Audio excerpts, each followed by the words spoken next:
Hello there, everyone, and welcome to another episode of Super Castrolas, the podcast where sometimes I wonder, are we ever going to start recording because I'm being constantly tortured by at least one person on a regular fucking basis.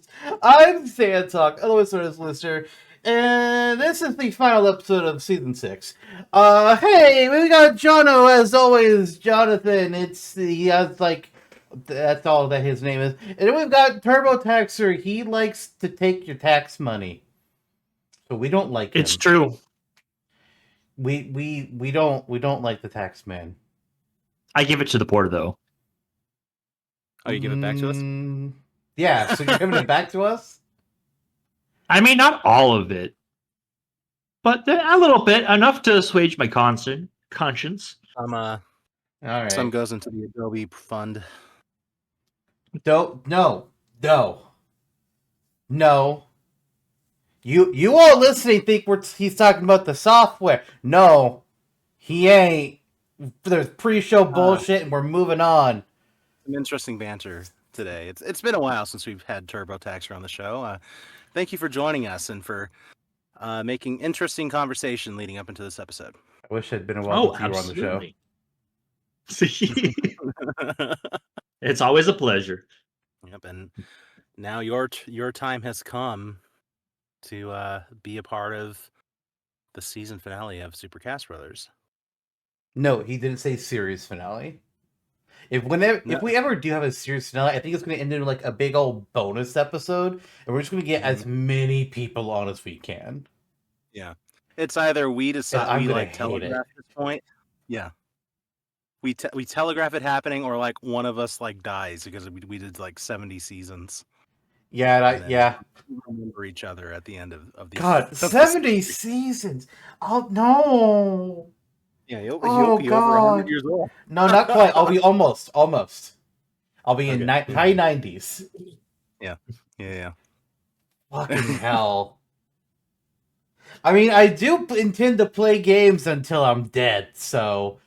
Yeah. I mean, honestly, so long as we don't run out of things to talk about, or we don't decide we hate each other, and at this point, I think my chance is gone. I don't think I'll ever get rid of you at this point. We've gone through periods of non-communication, but when it always came back, it's like, well, shit. Yeah, we've bonded. Like brothers in fire and steel. And trains.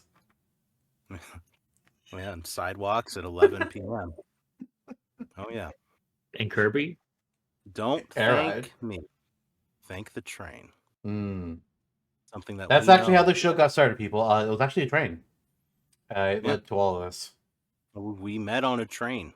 It was the first time we ever met was on a train. Yeah, to Albuquerque. Yep. Had some turkey. I remember eating the table scraps. Yeah. Delicious. Off the adobe plates in Albuquerque, New Mexico. Well, let's get on with it then. So, we all know what this episode is, right? Yeah, I think so. Turbo, that was your chance, but I will move on. Oh, you want it? Oh. Now you get, you got it. You got it. I don't know if John knows what we're referencing, but we need to get him to know. Actually, no, we don't. No. Later. It's Smash or Dash, the Tournament of Champions. We do this at the end of every season. We take all of the characters that won a Smash Bros. Episode throughout the season, and we put them in a tournament bracket, randomize it a few different times, and when we find out, going matchup by matchup, which character of all the winners of this season's Smash or Dash characters we would most put in the game of Smash as a playable character. But before we can do that, we got to talk about the Rate Their Chances. Now, we don't do more characters in Rate Their Chances when we get to the Tournament of Champions episode, but we started doing this in Season 3, and in this episode, we'd like to just go over, hey, who are the top 10 characters that we discussed over the past season? and who we gave like the highest scores to ever for their chances. Then for the first time this season, we're also going to say who the top 10 overall characters have been. Because this is the fourth season we've done this, so we've covered a lot of characters. Quite a few. 160 characters. Well, technically, it's more like 157 because we accidentally doubled like 2 or 3 times. They have their own separate entries, so you know, Chucky Finster. It happens. Over. So we're going to go over the top 10 from this season and the top 10 overall, and then each season we're going to update what that overall is. So, Jonno may have some inklings of who's going to be your top 10. Turbo, you have no fucking clue because you haven't been on a Smash or Dash this season. And that's kind of the idea when we do Tournament Champions. It's for the most we try to plan, and this may break at some. Wait, what'd you say? I said, but Turbo's kept up with every episode and kept notes. That's yeah. Have you? No. I didn't fucking think so. Like we and we do encourage people to watch the episodes or listen to them or whatever. But we like to pick people for Tournament Champions when it's going to be possible, because it may not be, who wasn't on a Smash Fest, because that way they're not going to have a existing bias to an episode that they were involved in and characters that they already had some discussion on. And also, they won't know who the fuck might have a chance and rate their chances. It's fun. So, let's reveal the top 10 rate their chances characters of season 6. Now, we have some ties, and we're starting with the tie down at the very bottom. 2 characters got an overall rating of 25% chance of making it into Smash. The first one was Tinkaton from Pokemon Scarlet and Violet. Popular new fairy type. Wields a big hammer. Who doesn't want to see that? Tyro Tinkaton is another character that wields massive weaponry, or can, depending on your choice. The Monster Hunter for the Monster Hunter series. If I recall, I mean, part of the problem with them being so low is just Capcom has so much good shit to pull from. How do you choose? Phoenix Wright. That's how you choose. Did you say Albert or Oliver? I said Alberifer. No, you didn't. I said okay. Just barely, but the two of them at 26.6% chance of making the Smash. Zygarde of Pokemon X and Y.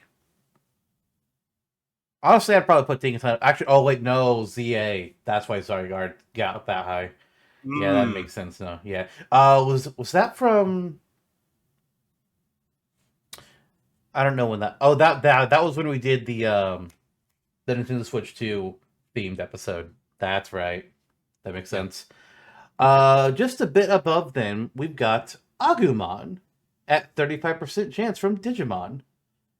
It could happen. They're technically video game characters first, because they're toys like Game & Watch. And I will never not go, what the hell? It makes me happy. Above... Of my dreams. No? Just barely missing the top 5. But still being low percents, because you've noticed how a lot of these are low percent this season. But just barely missing the top 5. Weird season. Oh, yeah. That's part of why I wanted to talk about like our top 10 overall. Because they're all going to be much absence. But our number 6 of the season, with 37.5% chance, Mio of Xenoblade Chronicles 3. And now we're in the top 5 with a character that Jonno has previously championed for on the show. And I just give him a look just like, no, fuck off. But now, after more recent game reveals, be like, shit, there's a chance. 48.6% chance, number 5 of the season, Rauru of The Legend of Zelda, Tears of the Kingdom, and Age of Calamity. Number 3 and 4 are tied at a 50% chance to get in, because there's so many factors with these two characters. The first one is Doomslayer. The idea being Diego Doomslayer, Diego Master Chief. It's a toss-up, honestly. Especially with how Halo's been doing in recent times. It ain't been good, Chief. Not quite. But Tide of the Doomslayer, a character that, let me just put it this way, we never would have considered at period before partway through this season. Baby Waluigi. And that's the cow from Mario Kart World. Yes. Even like same energy. I love that. I can't, man. I can't. Yeah. We saw the cow. We did. We did. On the way to go see the Minecraft movie, which I hate that I saw. What a memorable evening. Yeah. Are you saying that the cow from Mario Kart has a higher % chance to get in than Rauru and Mio? Yes, and I can tell you why. Sakurai is a wild motherfucker. True. He put in the piranha plant, man, and the cow. You can make a whole Mario Kart centric moveset. And the idea then was too like cow is the base, but then you have like all of the other like enemy type characters, NPC type characters from World, like filling those other slots. So like you could swap it out for Koopa Troopa or for Swooper or Dolphin. It's also going to be quite. I feel that it's likely because I'm going to help its chances when I cosplay as it next year. I mean, that's probably not a difficult cosplay. There's cow onesies all over the place. I'll have to get my motorcycle license is the big deal. I mean, just make like a cardboard car that you just carry around your waist. Okay. Let's do it, folks. Who wants to see me dressed as a cow? Perfect. I do. Turbo. Move on over, cosplayers. There's a new heifer champion in town. Yeah. Okay. Number 2 of this season, only a bit above Cow and Doomslayer with 55% chance of getting the smash. Again, partly because there's a lot of characters to consider, but also there's two different sides of a coin to consider. Our number 2 character in the season was Ashley of WarioWare. Do we get a WarioWare character, or do we get the only Wario Land character that has a chance in Captain Syrup? Rudy. Yep. And finally, our top character of the season, one that actually has good chances and not, shit or middling, at 80% chance of getting to the next Smash, Paper Mario. Do do do do do do do do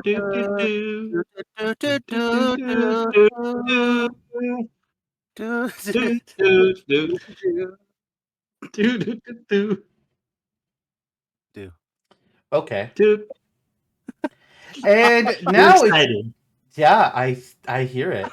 And I can tell you that Paper Mario is actually in our top 10 overall of the entire show thus far. And I might as well tell you that because our bottom number 10 character for overall is at a 70% chance. So, I mean, you can figure it out for yourself. Paper Mario is on the list. Like, come the fuck on. I don't need to tell you that math. Yeah. But to go over what our top 10 characters of the entire show thus far. Number 10, at 70% chance. And this chance will tank for this character if they're not in the next game. Gino of Super Mario RPG. If they're not added in after they just got their remake, it's not happening, folks. And I will be very sad. Unless we get the sequel. Don't toy with me. Guys, it's okay. We can still get the me outfit, Gino. Get the fuck out of my house. Yeah, I deserved that. Get the me costume of that crocodile guy. Andy. Number 9 at 71.3% chance is Big Boss or Naked Snake of Metal Gear Solid. Tasty. I mean, he also just got a remake, so actually his chances technically would go up if we were to redo him. I would redo him. I bet you would. Oh, yeah. Number 8 at 72.5% chance, a character that we've actually covered multiple times because, whoops, Tails of the Sonic franchise. Full name, Miles Tails Prower. He is an engineer. He pilots a plane. Oh my god, it's miles per hour. Yep. I think I might have just learned that now. Oh my. No, you fucking didn't. Number 7. Interesting that this character is so much higher than the character that we just mentioned not too long ago. At 73% chance, Master Chief. Mm. I think he's so much higher because, like, yeah, it's can be a toss between him and Doom Guy, but also Chief is a symbol of Xbox, and if Xbox, if they really want to make that push, I think they would push Chief. Yeah, he's still the face of Microsoft at the end of the day. Just barely missing the top 5 at 75% chance. Dixie Kong. Only reason she's not higher is we just got K. Rool, and I would not be surprised if we just take a Smash game off between adding another Donkey Kong character. And especially now that we've had Bonanza happen, Pauline has entered the ring in a big way. Super high profile release. Oh, yeah. I mean, she was already notable in Odyssey, but now she's taking on a role. Yeah. I mean, our representation for DK in the next game could just be an overhaul cosmetically and otherwise for him. I mean, I think cosmetically is going to be a guarantee. He's absolutely going to get get his redesign. Our next 3 characters, positions 3 through 5, are all tied at 80% chance. Which means Paper Mario is one of those 3 because we just mentioned that. But also tied with Paper Mario, we have Noah of Xenoblade Chronicles 3. We rated higher than Mio because he is the actual main character. He's a man. Well, that's on. I'm gonna say Mio is pretty much a main character too. Yes, but Noah is the protagonist and Mio is the deuteragonist. That's how storytelling works. And then the other one that's paired with the 2 of them is Alf of Pikmin 3. Although, did we make that? I think we picked that before Pikmin 4 happened, and I don't know if I'd give Alf such a high rating anymore. Well, I mean, maybe he was still a costume for Olimar. I would love for Alf to just be broken out of the costume, even if he has the exact same moveset. I mean, I guess, but come on, we can de-echo him. I already did it years ago. Yep. It's just nonsense. We've talked about it before. Yeah. But now number 2, jumping up the 92% chance of getting into Smash, according to us. Whoa. Oh, yeah. Tom Nook of Animal Crossing. We all thought Tom Nook would be the second Animal Crossing character to get in after Villager, and then Isabel blindsided us. We're like, huh? Okay. I mean, Tom Nook is still the most likely, I think. And you know what? We're going to get to the next Smash game, and it's going to be like Flick. And I'll be floored because that means I'm thwarted again. I have to message a person if it happens. Yeah, right. But our number 1 character that we think here at Supercast Brothers, and I think this probably still remains true since we first discussed them, that we think has the highest chance of getting the Smash at a 92.3% chance. The Octoling from Splatoon. Easy Echo. Such an easy Echo. Could easily be differentiated, but such an easy Echo. Holy shit. Yeah. Honestly, probably the easiest Echo outside of Alf, since he already has the model. Yeah, those last couple are rock solid. Like there's a lot of room for deviation and speculation, but Tom Nook and Octoling feel pretty good in their space. Yeah. Turbo, what are your thoughts? Any surprise about where characters are, or if they didn't hit the top 10? I mean, Naked Snake. I mean, I know that Konami already has representation from the Castlevania characters, but especially since there was, well, Metal Gear Solid 3 was one of the GameCube titles, right? So it was on the GameCube? No, it was on Or- PS2, but then it was released on 3DS, and then it was released on Oh, Switch. I think I'm thinking of Metal Gear Solid 2. Never mind. But Mhm. I'm surprised that Naked Snake wouldn't be higher, or any variant of Snake, really. Mhm. I Um, think the reasoning, and this was a couple seasons ago. Actually, I think this was last. Yeah, this was last season. I think our reasoning was he's an easy echo of Snake, and between him and Liquid Snake, he fits that mold better.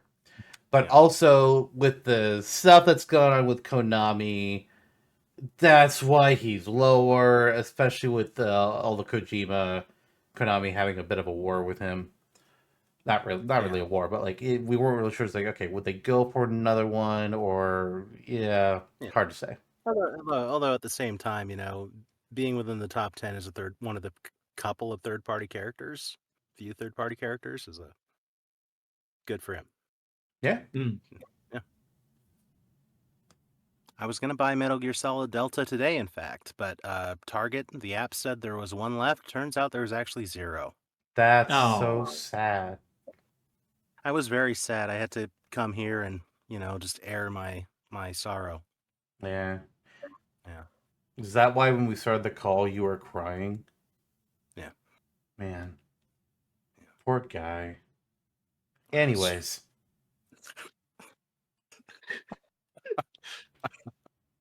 Uh, all right. So with that, it's time to move on to the real topic of the day: the Smash yeah. or Dash Tournament of Champions of Season 6. We have 16 competitors.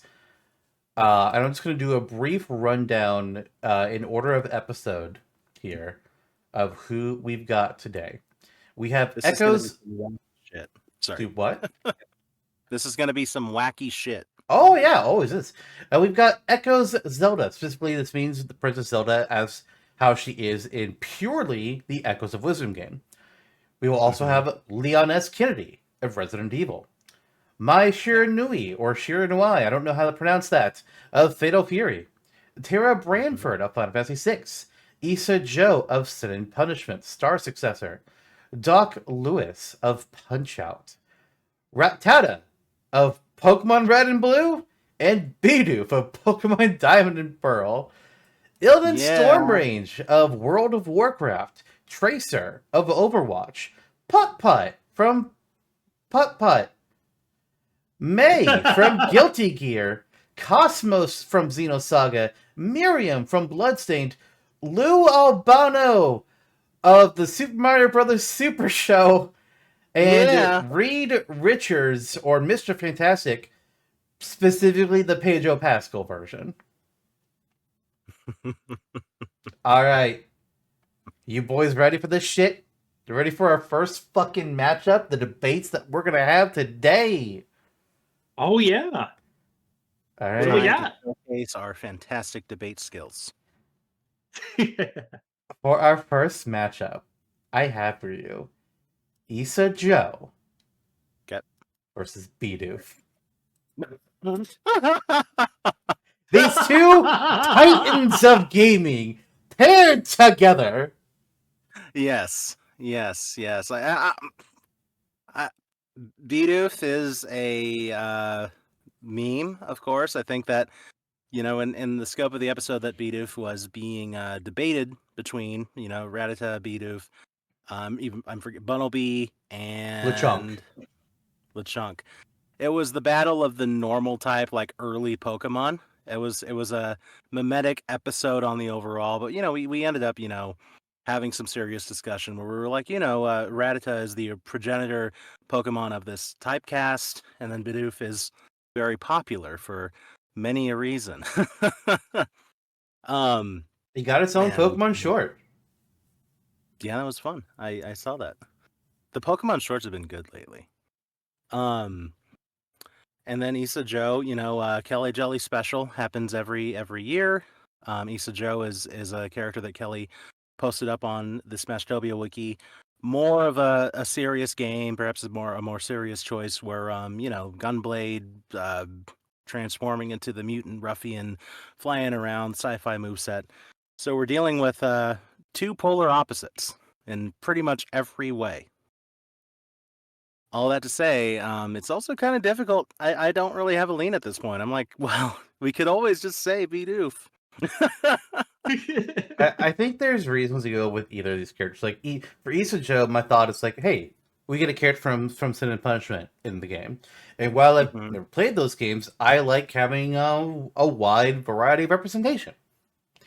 I think most people tend to think of Saki Amamiya, and so they're probably wondering why the fuck did you talk about Issa Joe? Because Kelly made a moveset for Issa Joe and not Saki. That's why. Yeah. For as far as I'm aware, they would play pretty much the exact same way. I have not seen or played the games. They're kind of on my list someday. Yeah. And then there's Bidoof, which there's everyone's like, man, we've got more than enough Pokemon. You're gonna waste a slot on Bidoof? And like, listen, your guys. First of all, I wouldn't mind removing a couple of the Pokemon and replacing them. Just saying. But also, so long as we were to get like really good additions, I think adding something like Bidoof would actually be fucking funny. Because it'd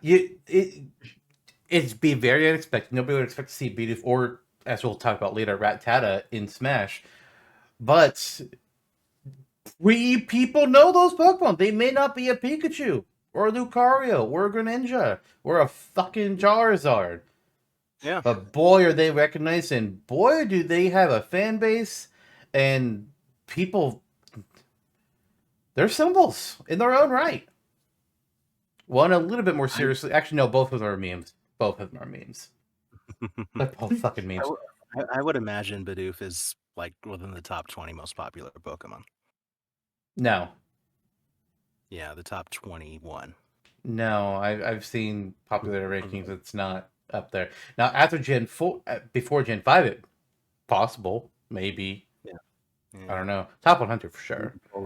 But I don't know about nowadays. That'd be fucking funny. Turbo, what you think? Yeah. What do I think? Well, I think there's a good point to say that there's quite a few sorty characters which I feel like Issa Joe would tend towards. Whereas Bidoof, you can use your whole imagination for the whole suite of Pokemon moves to really pick from for something that really matches Bidoof's unassuming personality. And especially since the Pokemon Company has spent a lot of effort in really trying to get more Bidoof out into the world. Yeah. Bidoof, I don't know. It's a blessing and a curse because there's so many things you can do with Bidoof, but also for so many things, is there really going to be? How easy is it to narrow down what you want Bidoof to be? And I imagine taking that quote out of context. I mean, with such moves like tackle, rollout, headbutt, yawn, crunch, super fang, takedown, amnesia, you could make a moveset. Cut, Fury swipes, maybe. Carries out a knife. It'd be more appropriate to have it no Skull Bash than for Pikachu to no Skull Bash. But yeah, no. The final smash could just be Swole Bidoof. No, it'd be the Arceus Bidoof sprite that exists. Be God. But actually, now I absolutely, completely love the idea of Bidoof in Smash. I've got to lock my vote in for Bidoof.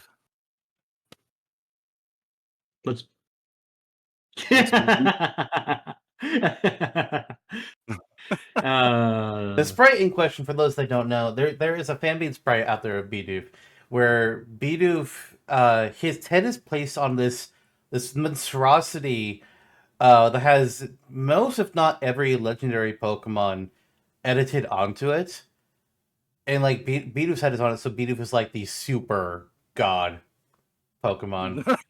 So it's got like a Wow. Registeel body, it's got Ho-Oh's wings, like Giratina's spines around its neck.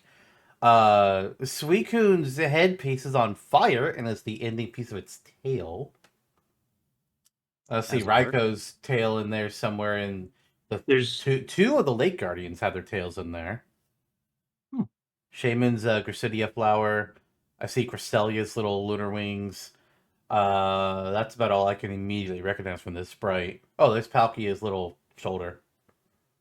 Oh, and Entei's headpiece is on top of it for some reason. I don't know. got Groudon hands. Yeah, John has got a picture of it brought up on his camera. But yeah, that's Bidoof God. Exists. Oh. Anyhoodle. Let's get our votes in if there's nothing else to be said about these two. All right. I heard Turbo go ahead and lock in his vote for Bidoof. Jonno, what do you got? Bidoof.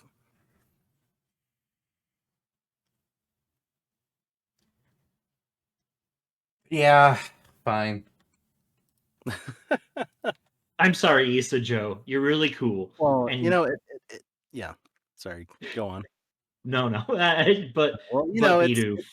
if we're seriously debating Bidoof over this character, it means that other character will not have legs in the next round.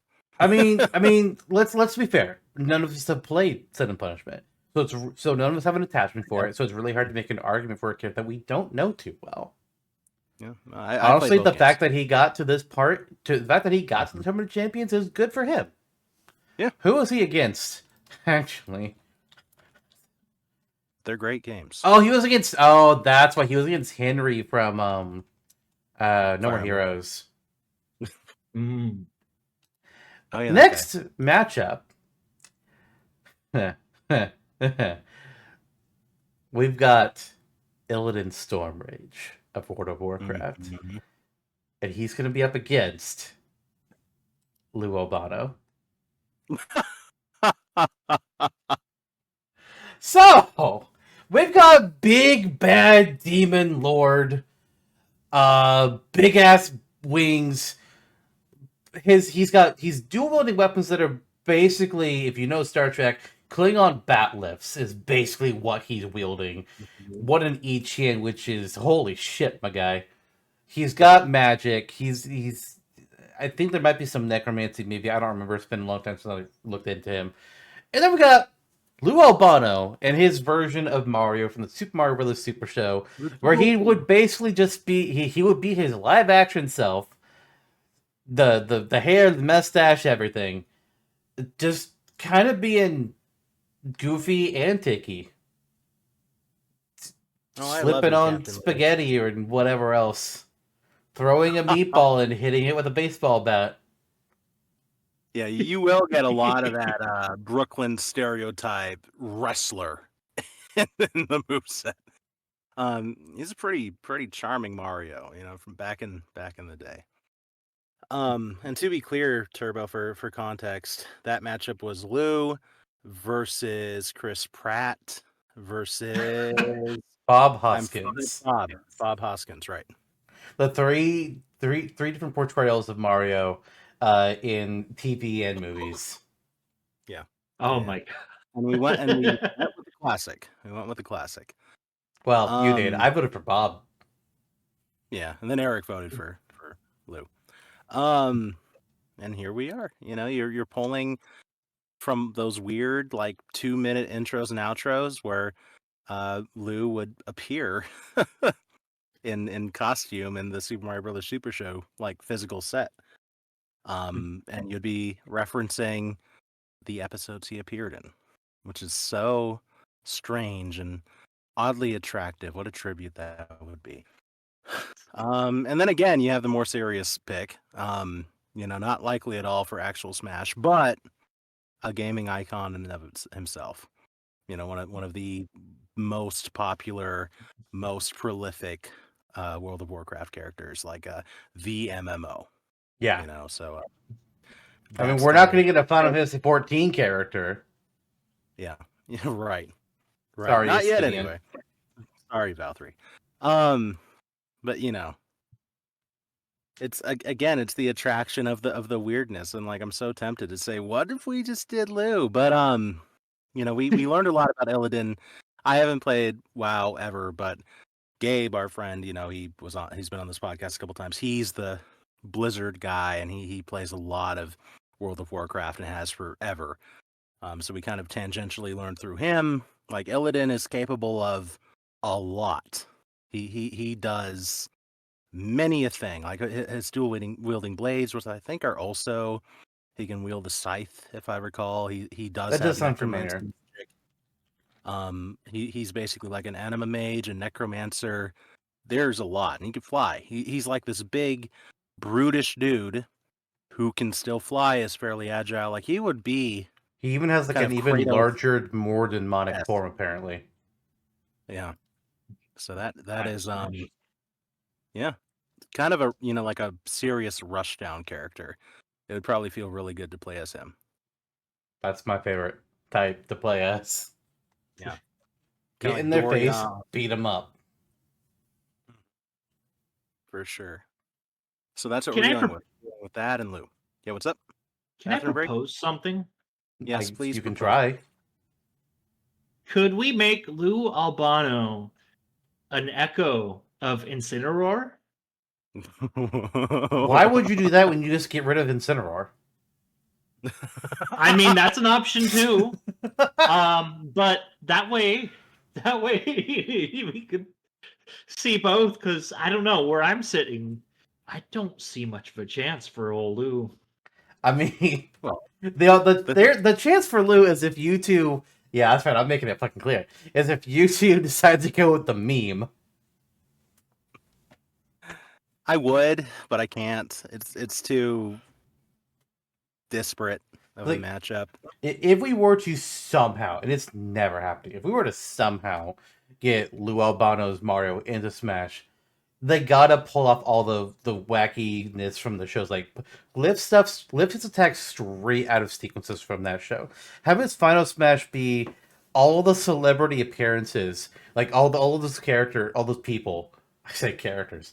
I guess a couple of them were playing characters, but like all those people just like appearing behind him in a cinematic, and they all just go like a Persona style all-out attack. They all rush forward and just start beating up people. And that's what you do for Lou's Final Smash. He doesn't do anything. He just you just do that. Yeah. Yeah. I mean, come on. But my god! I just what? You just tangent. This is a tangent. Okay. That's what you do that on the Mario's persona is Lou Albano's. Can we resurrect Lou Albano to play Mario in the upcoming Super Mario Galaxy movie? Yes. That would be beautiful. Yeah. Let's do that. Hey, Illidan, I need you to use your necromancy right now. Hey. It'd be fucking funny. It would be. All right, I've already said what my vote is. I have to go Illidan here. Sorry, Lou. Turbo, what's your vote? I'm going Illy Milly. Okay, me too. Jonno, were you going to consider going Lou if Turbo did it? No, I just wanted to hear Turbo's thoughts first. Okay. All right. Well, it goes on to round 2 then. For our third matchup, we've got Rattata versus Tracer. Oh. Yeah. Yeah. Okay. Yeah. Okay. Some of these are gonna go fast. I'll just say yeah. we have a lot of talent. And I'm just gonna say now there is nothing that will make me not vote for Tracer. Really? But the funny Pokemon rat, the top percentage of Rattata. Bidoof already is like God already made it, you know. So I also find it funny that we've got these two, the Pokemon episode and the Blizzard episode characters, and both the other two characters from that episode made it into round two. But Yeah. now these two are going against each other. This amuses me. yeah. And I mean, Tracer's in a real world situation. Tracer's big, and Illidan's too. The biggest thing going against his characters is Blizzard sucks. I mean, you If we said considered it, Blizzard and I'm not pocket. disagreeing. Yeah.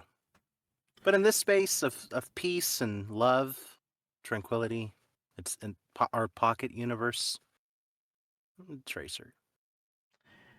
Yeah. I mean, Rattata, like, I would have the same arguments that I had for Bidoof. Like, you got the funny normal type Pokemon, very visible. People know this thing.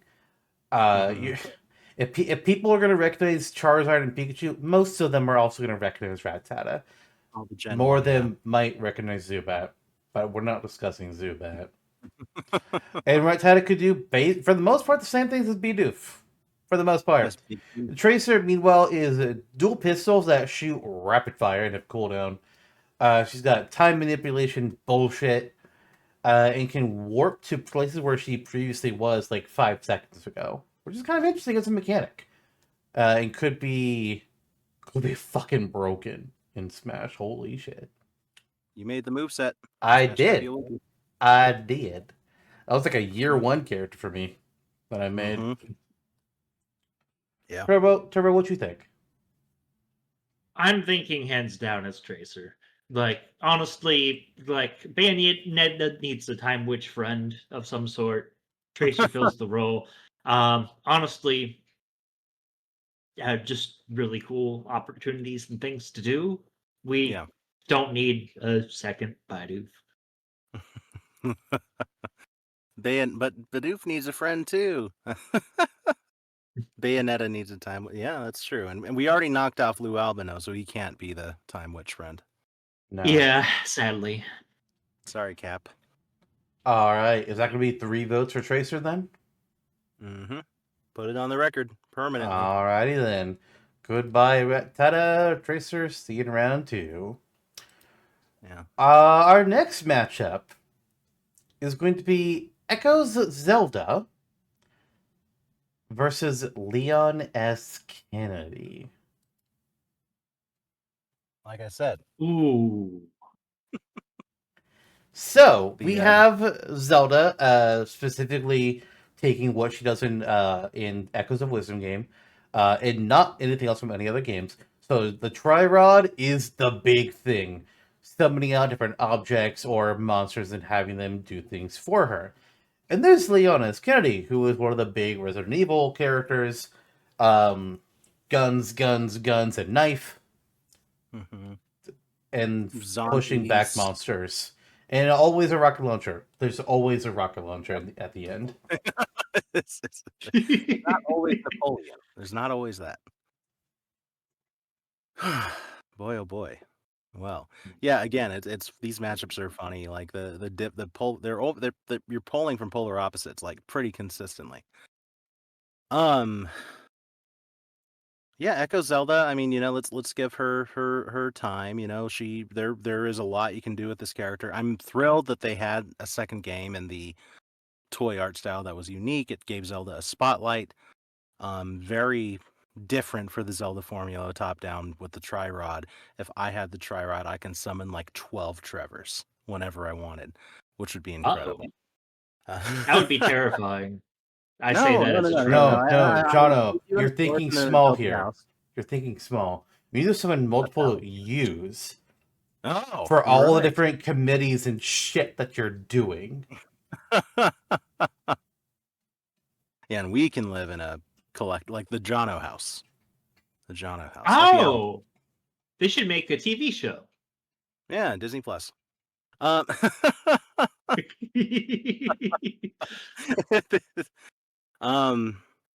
I mean the main attraction is the Tri-Rod. You'd be using that almost entirely in the moveset, and there's a whole lot of shit you can do. Summoning any enemy from the game, which, I don't know the full count, but, like Rope. 50 to 60 different things. Yeah, rope is one of them. Bat is one of them. Incredible. Or Keys, rather. And just summoning furniture, one of her Bed. down special would definitely be bed. Yeah, exactly. Bed. Whether if it's not a move, it's absolutely going to be the victory animation. Someone's bed takes nap. Yeah.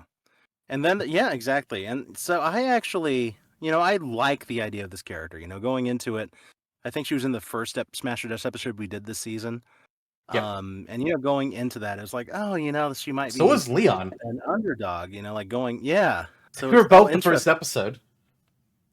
Yeah, and on the other hand, you can always have her use the toy horses to run around, stuff like that. But summoning enemies, summoning furniture, that's the main bag, and it's a pretty big bag. The final smash could be spoilers, summoning the final boss. I don't remember his name, but I was gonna say summon Link. That's probably a terrible idea. We should not have her summon Link to fight for her. No. No, I forgot. There is a mechanic where she takes the Master Sword or some sword and she turns into Link. Yeah. Turns into an ability. Yeah, there's something like that, yes. Yeah, like a Shadow Link or a Shadow version of her who uses the sword, yeah. Yeah, that's an easy...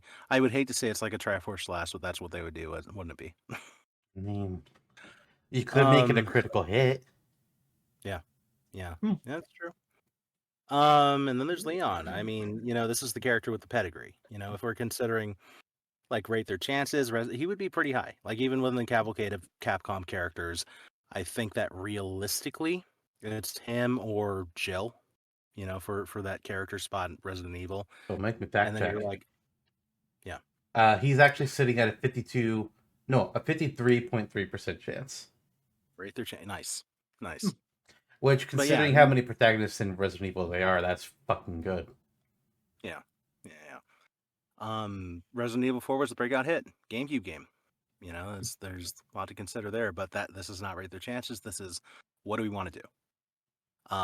So you consider, he is the less interesting option to me. You're dealing between another Zelda desperately needs more characters anyway. Echo Zelda is an interesting mechanic you're introducing, and at least it's not another Link. Leon, he's a little more typical. There's a lot of what he can do, and this is true of Resident Evil characters. CQC, RPGs, guns if you're willing. These are all things Snake can do already, and to a degree does. He can summon zombies. No, because Snake doesn't use the guns at all. He uses explosives. No. Yep. But yeah, I mean the missile one, a few things. And the general fighting style, I'm saying is that it's a little more derivative than character who summons bed. Right. But and the final smash like Hasta with the fucking, that would be amazing. That would be a great cinematic. Yeah, his final smash has to be the rocket launcher. The only Resident Evil character, the only Resident Evil protagonist who I would not say would have to use the rocket launcher as their final smash is Chris. Because Chris, you could do the funny and have him punch the fucking boulder. Just like John Cena did in his Scooby-Doo spin. What? Yeah. No. Do. Thank you, John Cena.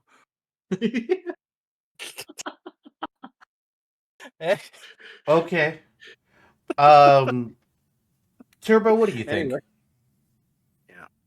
This one's a little painful for me because, like, I do love the idea of Leon in Smash, but I'm just imagining a lot more fun with maybe using the Tri-Rod as a way to duplicate projectiles or other things, and the fun playstyle that Echo Zelda would provide, and I just see more potential with Echo Zelda. Yeah. My thoughts between them are, well, yes, Leon is a Guns character, and a lot of Guns characters can all fight very similarly, and it's hard to be super excited for all that. That said, Resident Evil, fucking huge franchise. And it would allow you to bring in some horror elements into Smash to a degree.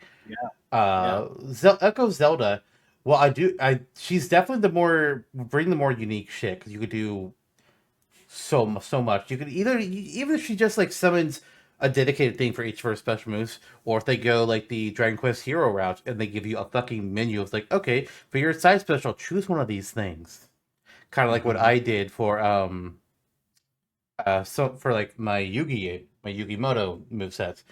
What makes me a downer on Echo Zelda is, as you mentioned, we do need more Zelda characters. Absolutely. We've got 5, arguably 4, arguably 3. Yeah. Kind of.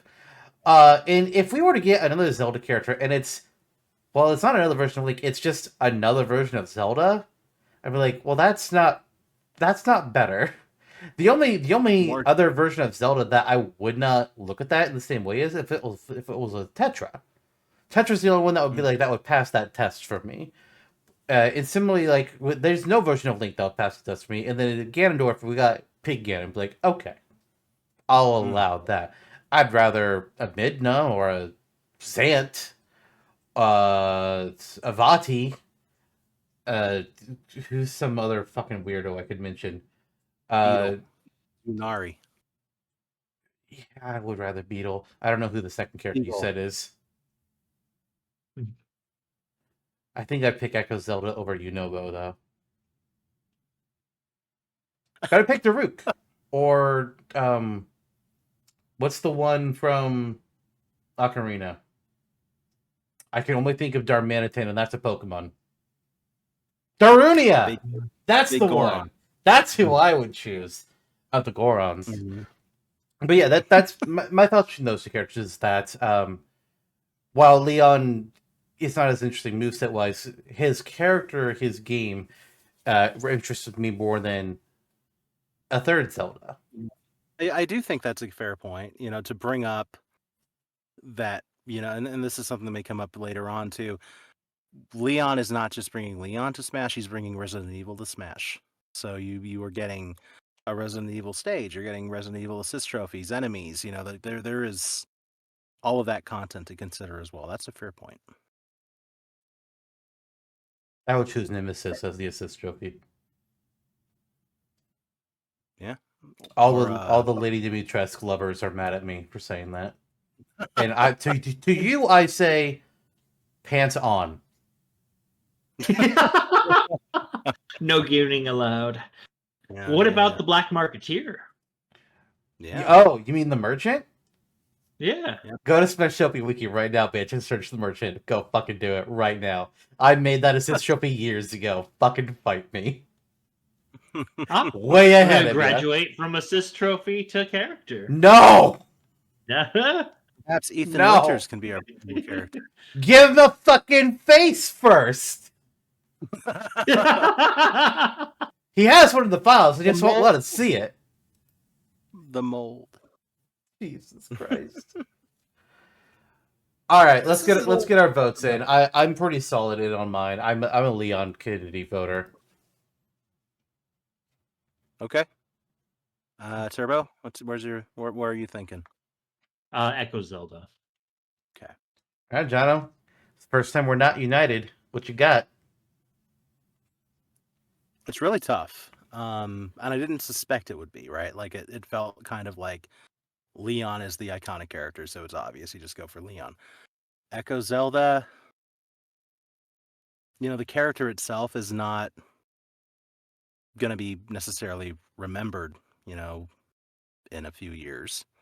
But it was a cool milestone for the series, and she does a lot in that game that may not ever be replicated. So it's an opportunity, even though it's another Zelda, the moveset would be so different. It could be so representative of Zelda as a whole, with all of the, like, if you were thinking of Leon representing Resident Evil and bringing all of the Resident Evil stuff in, we can think of Echo Zelda also representing 2D Zelda as a whole and bringing in all of this shit from 2D Zelda, these enemies and beds, a variety of beds. Wow, it's a toughie. So I'm gonna have to mentally flip the coin, and we'll see where it lands.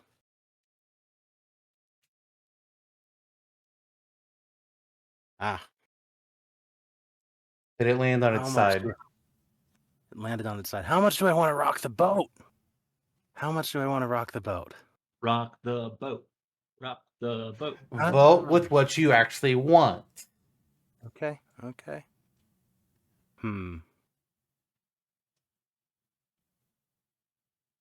You know what? Screw it. Let's do the sacrilege. I'll vote for Echo Zelda. All right. Leon Kennedy is out, and my pre-show prediction of who was going to win is gone. Oh. Yeah. Interesting. Going into this, I felt like that was going to happen too. You know, like that was. All right. Well, that's half of round one. The second half of round two is going to start with a matchup that I am very interested in seeing how this one goes. Because we've got Doc Lewis versus Yeah. Tara Branford. Oh, man. I'll admit, this one is a little hard. Which probably sounds really weird coming from me. But it is. So with Doc Lewis, we've got Little Mac's coach, a retired boxer himself, and a good trainer, if Little Mac's record is anything to go by. Mm-hmm. He's got this is the character that Kelly Jelly had made a moveset of. I had him on my list to do, and Kelly beat me to the punch. And I was like, oh. And I'm reading through it, it's like, shit, I don't think there's any room for any ideas I might have had. So, yeah, this is it. This is the official Doc Lewis moveset. And then I ended up making a stage for him where I gave him, like, the training gym that you see in the Wii game as a stage. Yeah. He eats a chocolate bar, and he gets mad if you knock it out of his hand, then he goes into rage mode. That is how Doc Lewis works according to Kelly Jelly. Hell yeah. I'm trying to see if there's anything else. I have to get back to the page for it. Oh yeah, also rides his bike, and then special is a jump rope, which is kind of a funny thing. And he has a counter for a sound special. Then there's Terra. Yeah. Terra is some people debate who's the main character of Final Fantasy VI, and like, okay, because of certain things that happen, it is a fair debate. I think if you're gonna have that question, it's really only between her and Cells, but some people like to throw in Luck. But Terra is, to me, the primary main character of the game. She is a half Esper, which means she is the only person in modern day of the Final Fantasy VI who can use magic naturally. Magic is, for the most part, gone from the world.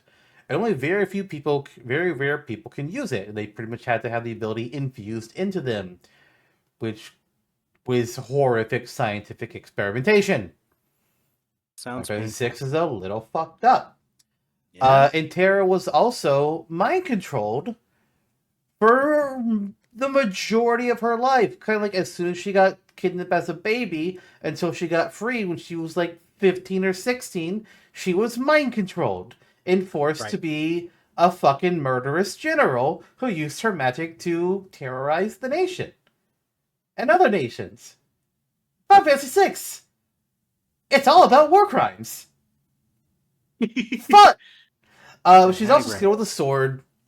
And Final Fantasy VI is actually the first game where they introduced a limit break type system, but they call it desperation attacks. And hers is basically sending out, by swinging her sword, sending out waves of bladed energy that go flying towards her opponents. And she can also turn into her complete Esper form, where she's just, if she can't control herself, she will go on a rampage and just destroy everything around her. Yeah.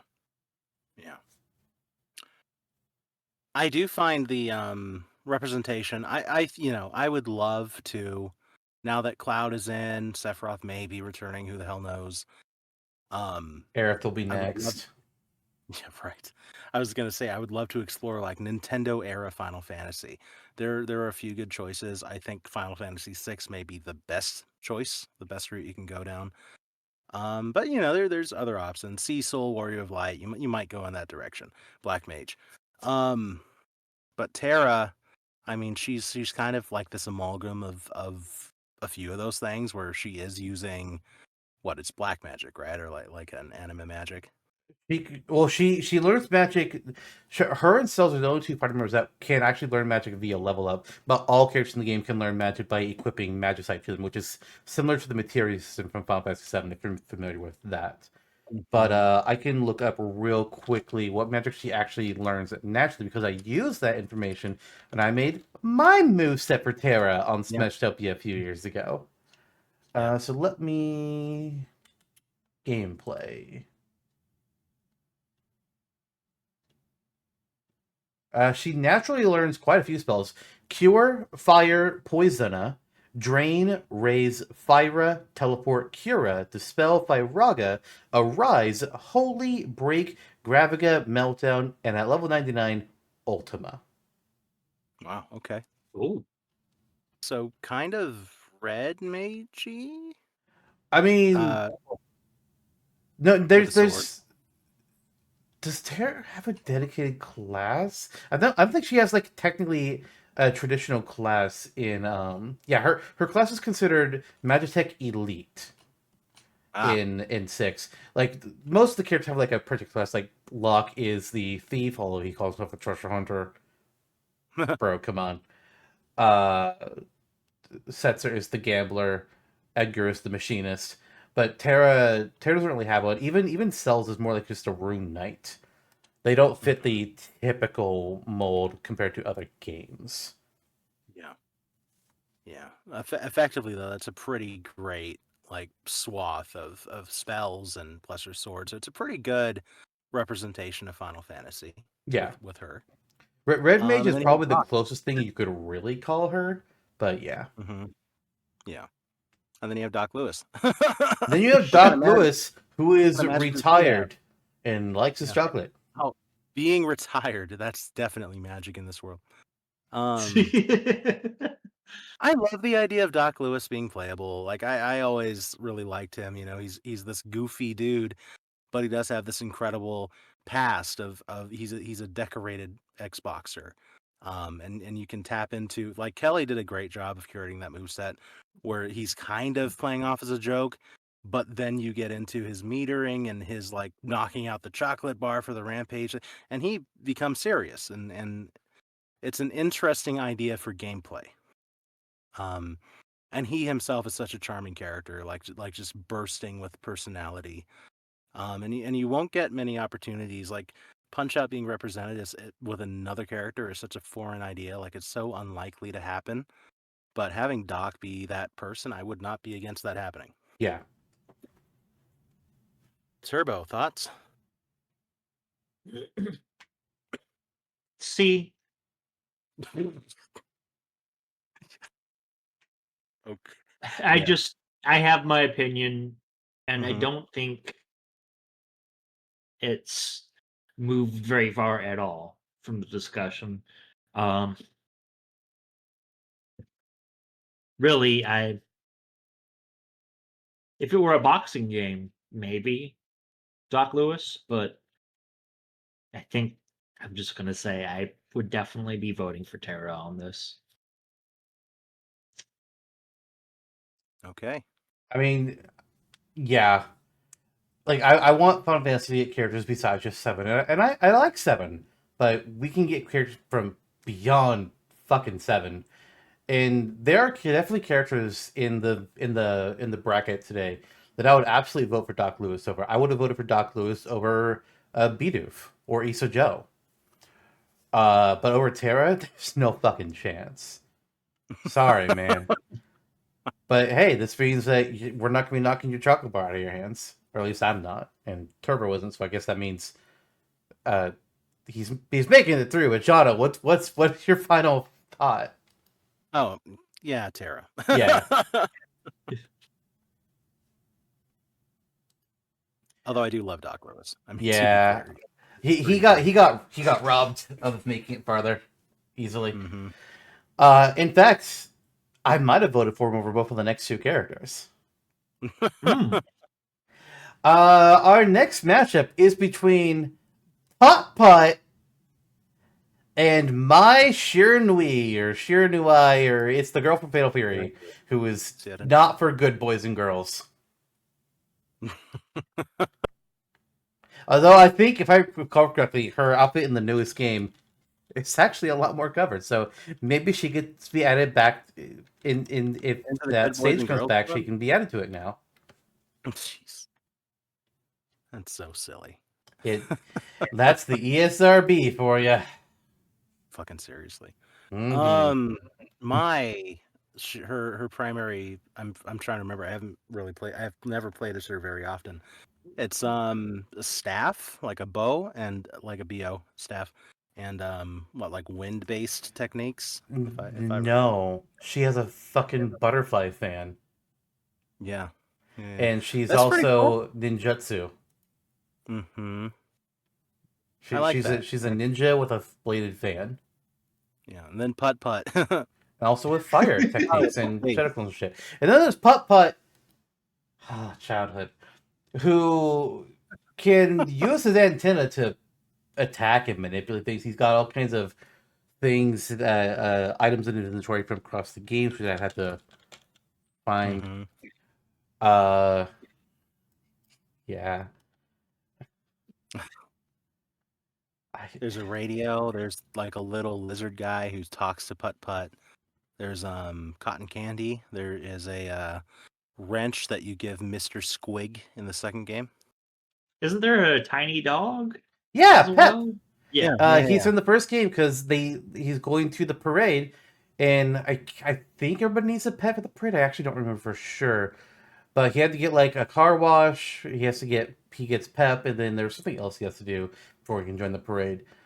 But like he's had quite some of the adventures. He's gone to the moon. He stayed at the zoo. He's traveled through time. He entered the race. He saved the circus. He did all these things, and he got a bunch of weird ass items while doing it. Yeah. Hey, if I'm gonna save the goddamn circus, I better get some weird ass items out of it. I mean, oh yeah, yeah. And some weird ass stories too.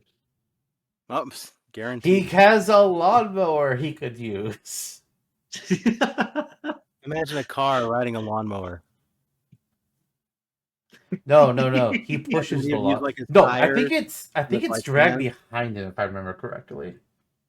There's a whole lawn mowing minigame that you have to do to get money from the neighbors to help fund your car wash or other things. I would have had him hold it like this. It would make no sense. It would not make sense. Are the neighbors also anthropomorphic cars, or are they people? They're cars. Okay. You also meet a lunar buggy in Goes to the Moon, because that game's intro sequence is like, hey, cool, we're at a fireworks factory. Oh no, we're being blasted off into space attached to a rocket. Uh-oh.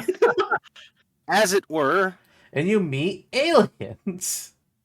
That's wild. You were in it, actually. These games. I gotta finish replaying them for Select Start Gaming. I started doing it a couple years ago, and then I didn't finish at all. Like I gotta go back. Yeah, the collection's on Steam. Play it sometime. I've had them on Steam for years. Oh, I bet. Yeah. Memories, man. I love those adventure point and click adventure games. There's something about them that's just so timeless. Yeah, I loved those games back in the day, but for me, it was like remember the Brain Pop? Did anyone do Brain Pop in elementary school? Brain Pop. No clue what that is. What is it? Point and click, like learning games, little like science and history. No, English lessons. It is later become like a paid model. It's not the same at all anymore, but it was cool back in the day. That and the Willy the WillyWonka.com game where you're raising the baby nerd. What? Oh, okay. The candy. Yeah. Or maybe it was a bit. No, it was what? Maybe it was a baby Oompa Loompa. Whatever it was, it came out of an egg.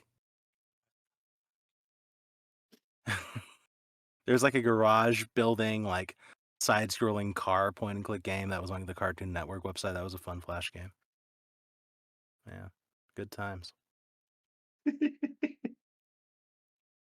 pure College days. imaginative worlds that these games right. establish. And then my there's Mai, who uses a bunch of ninja techniques, picks people up, throws them, slams them into the ground. I'm trying to see what her different things are. It's kind of hard to tell sometimes because there's no fucking pictures. A lot of kicks. Throws her fan, swings out fire. Looking at pictures of Mai. Can create fiery clones that swirl around her. Yeah. Wow. Fiery clones. Yeah. They're starting fire and they twirl around her. So it's hot. Some big fire pillars around her. Yeah. She does it's fire, ninja, and fan. That's what you got with Mai. And I am not describing that animation. Nope. That's not for good boys and girls. What type is ninja type strong against? Pirate. Oh, Yeah. gotcha. The ninja beats pirate beats robot beats ninja. Yeah. Oh, okay. Yeah. And then Xenomorph beats all of them. Okay. That's good. I mean, the Xenomorph has a family to take care of. It's using them to make a new family.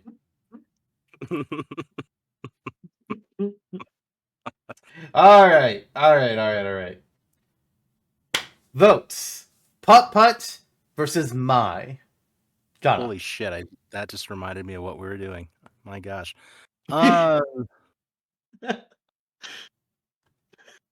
Quick, very, very quick address. My very iconic fighting game character, female. Fire, fan, all that. That's all unique to Smash. Not fire necessarily, but the general makeup. Putt-Putt, mimetic. I mean, it's a lustful choice. Putt-Putt, because I'm you want to do it so bad. You want to do it so bad. But it's like, can you, within your heart, can you justify it? But for me, my fortitude is stronger. I'm gonna go with Mai. Turbo? All right. I'm sorry. As much as I love Putt-Putt, I just wish that Mai were up against Lou Albano. I feel like that would have been a more fair fight because I gotta pick Mai. All right. Sure. Well, I'm going Putt-Putt. Fuck both of y'all. I would have picked him even if you both didn't go Mai. If this was like if Terry wasn't in Smash and it was like we were getting our first hit of your character, I would go with Mai here. But we've already got one. And well, I think Mai is like the next choice. Funny anthropomorphic car in childhood. This is what I want. Fuck you. Nostalgia's a heavy drug. Yeah, honestly, yeah, it's intoxicating. That's why I chose the. Why adventure don't we mode. all do a sesh together? Okay. You want to do RuneScape after this? A lustful Putt-Putt session? No. Oh, Moving on. Putt-Putt, We're changing sessions. Nostalgia. Let's have a Okay. let's have a matchup that might be hard. Okay. Oh. There's 4 characters left. So for this matchup, we have Miriam from Bloodstained against KOS-MOS of Xenosaga. Weren't they both in the same episode? Yes, they were. Okay. They were randomized matchups. I clicked the randomized seeds button 5 times, and this is what we got. Turbo, are you familiar with Xenosaga much at all, or? Nobody brought that up. Not a whole lot. I'm familiar with, so I know that Xenogears had its spiritual successor as Xenosaga, Mhm. and I've seen the Xenosaga 1, 2, and 3 everywhere in the PS2 era, but I've never played them. And I know that spiritual successor was Xenoblade Saga up until Xenoblade 2, when they literally had KOS-MOS in Cosmos and as a T-Elos. character. Cosmos Oh. and T-Elos were both two of the blades that you can get through the gacha mechanics. And I think, if I recall correctly, I think Cosmos was the rarest blade in the game. I think sounds right. It's funny that Trevor, you say the word spiritual. Yep, there it Do is. you mind? How much do you care about having spoilers for the series? I don't mind. I still need to play through Xenoblade Chronicles 3, but I don't mind. Okay. Oh, this is not so connected to Chronicles at all. Heavy spoilers to anybody that is interested, that doesn't want to know the lore of Xenosaga because you want to play through it yourself at some point. Yeah. Okay, those people are gone. So not only is Jesus fucking Christ actually a character in the Xenosaga games, but Cosmos what? herself, yes. Yeah, Jesus Christ appears in the games. Cosmos herself is actually the reincarnation of Mary Magdalene. Oh shit. And so is T-Elos. Yeah. What? Yeah, it's been a while since we looked at it, because it was pretty much that episode we found the deep lore. I think, like, if I recall correctly, T-Elos is Mary Magdalene's body, and Cosmos is like her spirit. It's like, what the fuck are these games? I need to play. Like, I wanted to play them before, but I was just like, I need to know what the fuck drugs these devs were on. Unfortunately, the franchise has never been re-released outside of the PS2. So. Yeah, so it's funny, like while Bloodstained and Castlevania, they have this gothic, like, suggestion towards Christian themes and backdrops. Cosmos is just literally Mary Magdalene. Yeah, it's like, what the fuck, man? Come on. Learning a lot today that you didn't expect, huh? Yeah. So Jesus. Literally. Quite literally. Jesus is also an assist trophy that I made on the Smashtopia wiki. He did. Hey. He did. Yeah.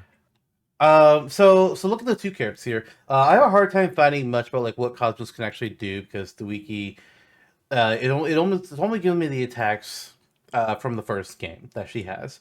But for the most part, I mean, she is a robot or cyborg. I'm not entirely sure exactly with Cosmos.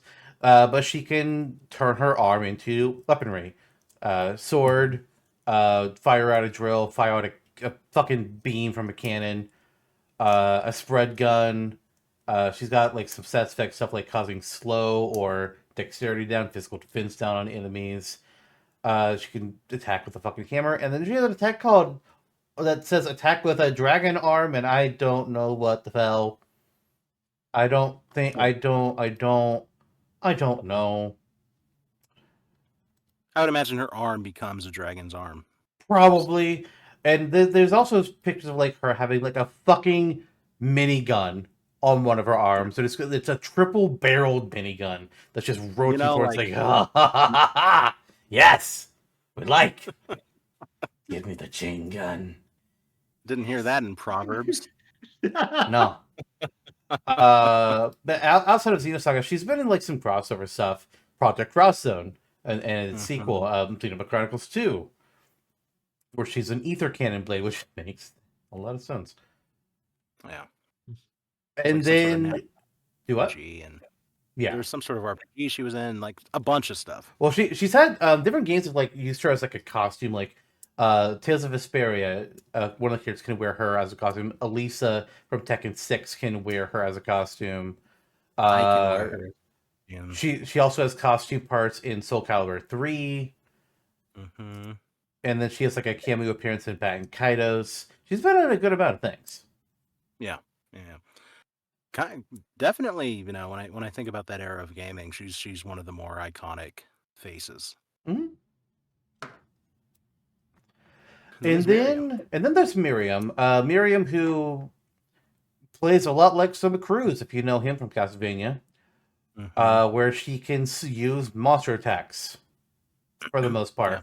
part. Has her own weaponry as well. You know, your standard dagger, rapier, axe, sickle, whip, classics of these kinds of games. Right. I'm trying to find where this was all listed before, and now I can't fucking find it.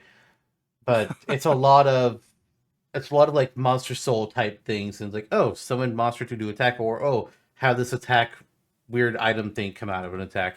I can't Right. fucking find it this time around, so I don't know where things are for her. But you've got it right. I mean, she is, you know, Bloodstained is a spiritual successor of Castlevania. Konami, you know, they screwed over Kojima and they screwed over Igarashi, and you know that turned into a Sony partnership for Kojima. It turned into this indie development project with Bloodstained for Iga, which thankfully, you know, has been pretty successful for him. And it plays exactly like the Metroidvania type games.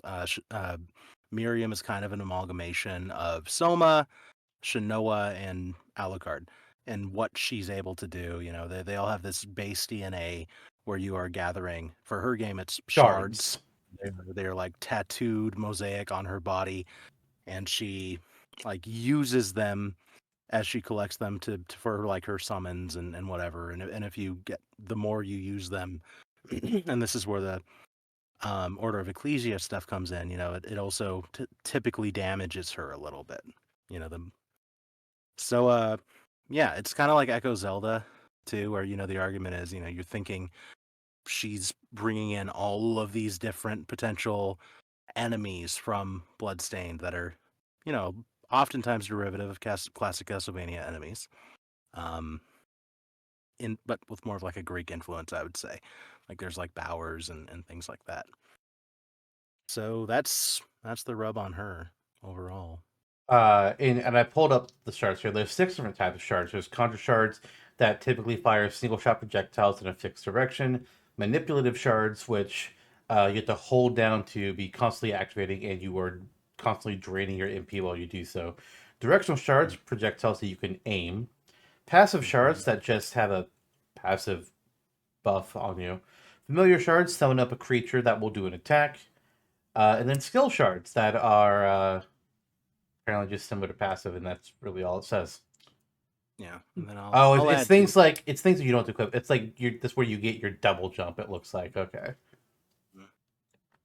Some of her standard shards, I forget the name of them, but her primary weapon early on is a rapier. She can also do like kung fu style moves, which is interesting.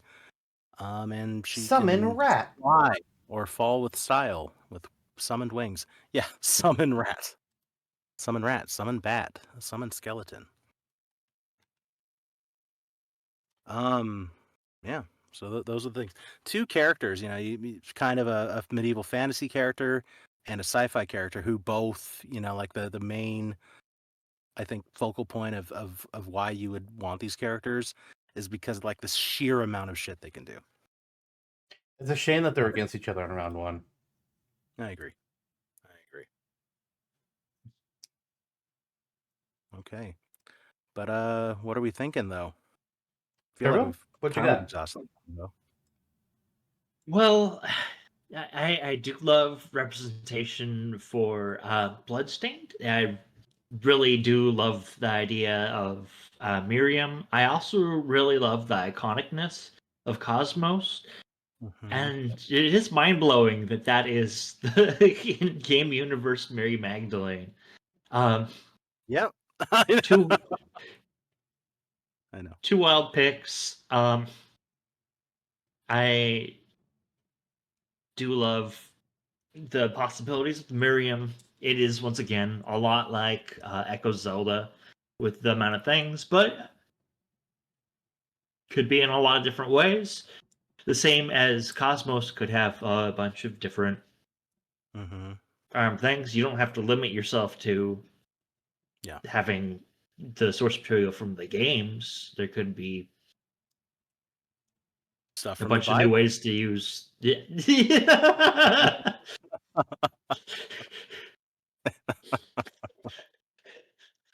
There was that scene in the game where she takes Jacob's birthright. Yep. Yeah. Yeah. I'm sorry, we're talking about I will. Chanela? You know, yeah.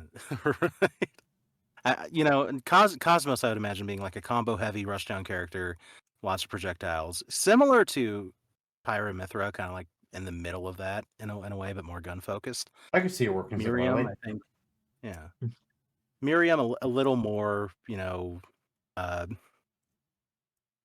focused. I guess, like how the characters in the Metroidvania games work. It's a little more deliberate and not as much of a like combo heavy spread.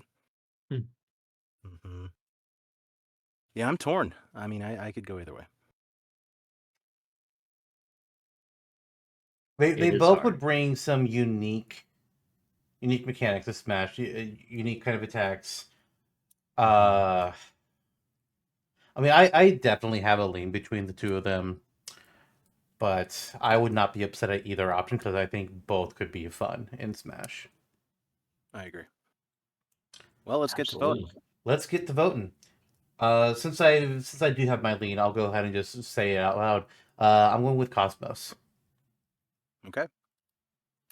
At the end of the day, I'm gonna throw Iga a bone and say Miriam. All right, Turbo, up to you. Right. I'm gonna say Cosmos. Just the iconicness of that character from that PS2 era is just cannot be overlooked. It's And the callback to the biblical reference. oh yeah, and the fact that it's Mary Magdalene, you've just blessed your game. Yeah. I mean, Now, please Yeah. release this series and Xenogears on modern platforms. Because right now there's no good way for majority of us to play these games. now I'm gonna have to cosplay as Cosmos too. Nope. All right, I'll be the dragon. last matchup of round 1. Woo, we're finally here.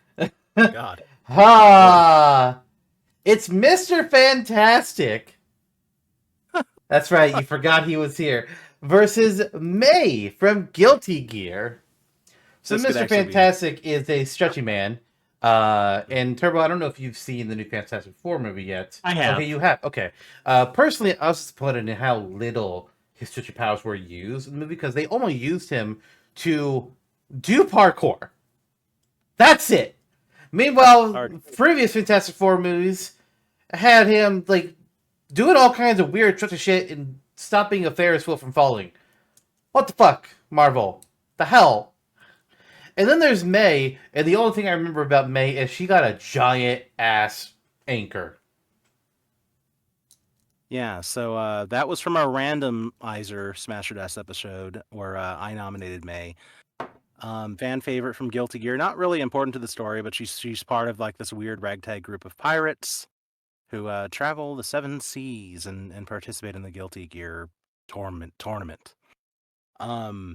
She is about yay high, like a 4 foot tall girl with a giant pirate hat and an overcoat who fights with a huge anchor and is able to summon, I think it's a whale, like an orca, and a dolphin to fight with her That sounds in right. some of her moves. So just bizarre, quirky, funny, cutesy fighting game character. And then there's Pedro Pascal. Everyone's dream daddy, but now he can stretch. I mean, if that's the word you want to use. Stretch, I Yes. think that's inappropriate. It's not a stretch. Yeah. If Lisker is Also, about to out, I was unattractive. Cut that. there was a from- third animal, the otter. She also has an otter. Oh right. Oh. You're right. I was thinking there was a seal, but no, it's an otter. Yeah. The seal would be a great pitch for the next game. Yeah, I think she's a really charming character, and it's pretty funny, like watching this kid be able to attack opponents repeatedly with an anchor. It's a pleasing sight. Yeah. And yeah, I really enjoyed the Fantastic Four movie. I know this is not the soapbox for that.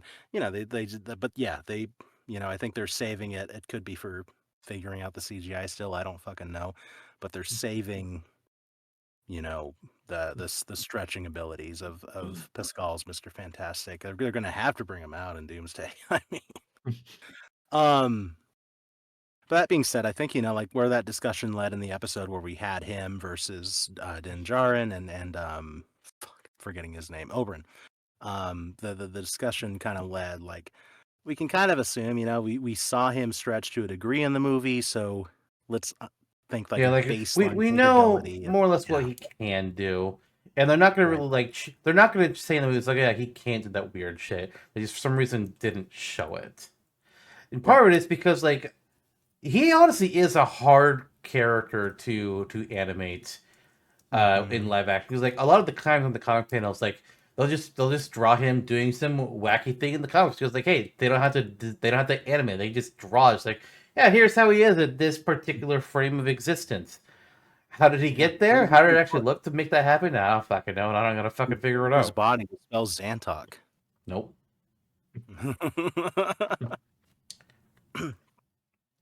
Yeah, so you have that, and then you have all of the weird and wonderful capabilities of the stretchy smart guy. Yeah. Who markedly looks like Pedro Pascal. Yep. So that's what we have to deal with here. And then, considering again the worlds we're bringing in, and that's where it got interesting for me. It's like, you are right. You bring in Mr. Fantastic, you're also kind of introducing the MCU to Smash. At the very least, the Fantastic Four big. section of it, and the stage would probably just be the Baxter Building. Which is still cool. Still cool. You can have Galactus looking at a tree in the background, checking out the Statue of Liberty. Doctor Doom But appears. Yeah, right. what size of Galactus, though? Any size you can imagine. Bush. The Bush Galactus. Yeah. He wants to jump in bush with you. Oh, that was So he does. That was a safer way to take it. I agree with that.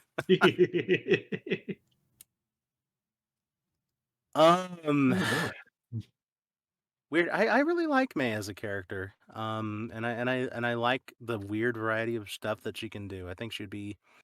It's not going to happen. It's one of those things like it's going to be Soul Bad Guy. It's just going to be. But she would be a fun. If it happened, I'd be like, oh, cool, sweet. But yeah, what are y'all thinking? Honestly, I watched kind of a brain rot mod of Super Mario 64 where it was Super May 64. And yeah, it was pretty great. I know the dolphin, I don't know if the dolphin's name is Tatsumaki, but there was a lot of yelling of Tatsumaki as jumping up.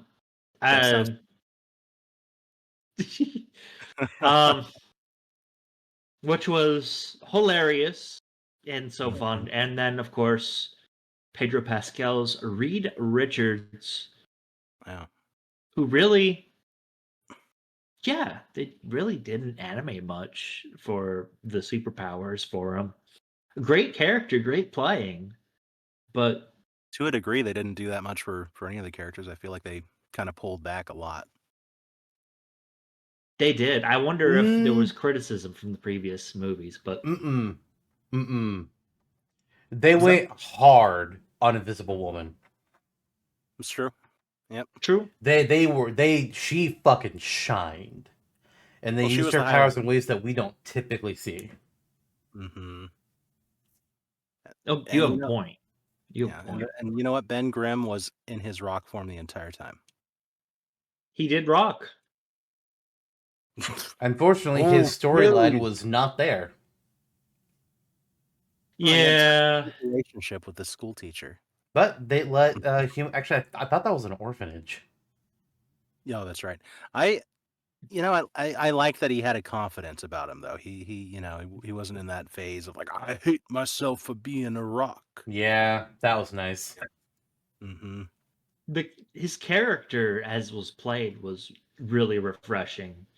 Mm-hmm. He was very grounded. Okay. Anyway,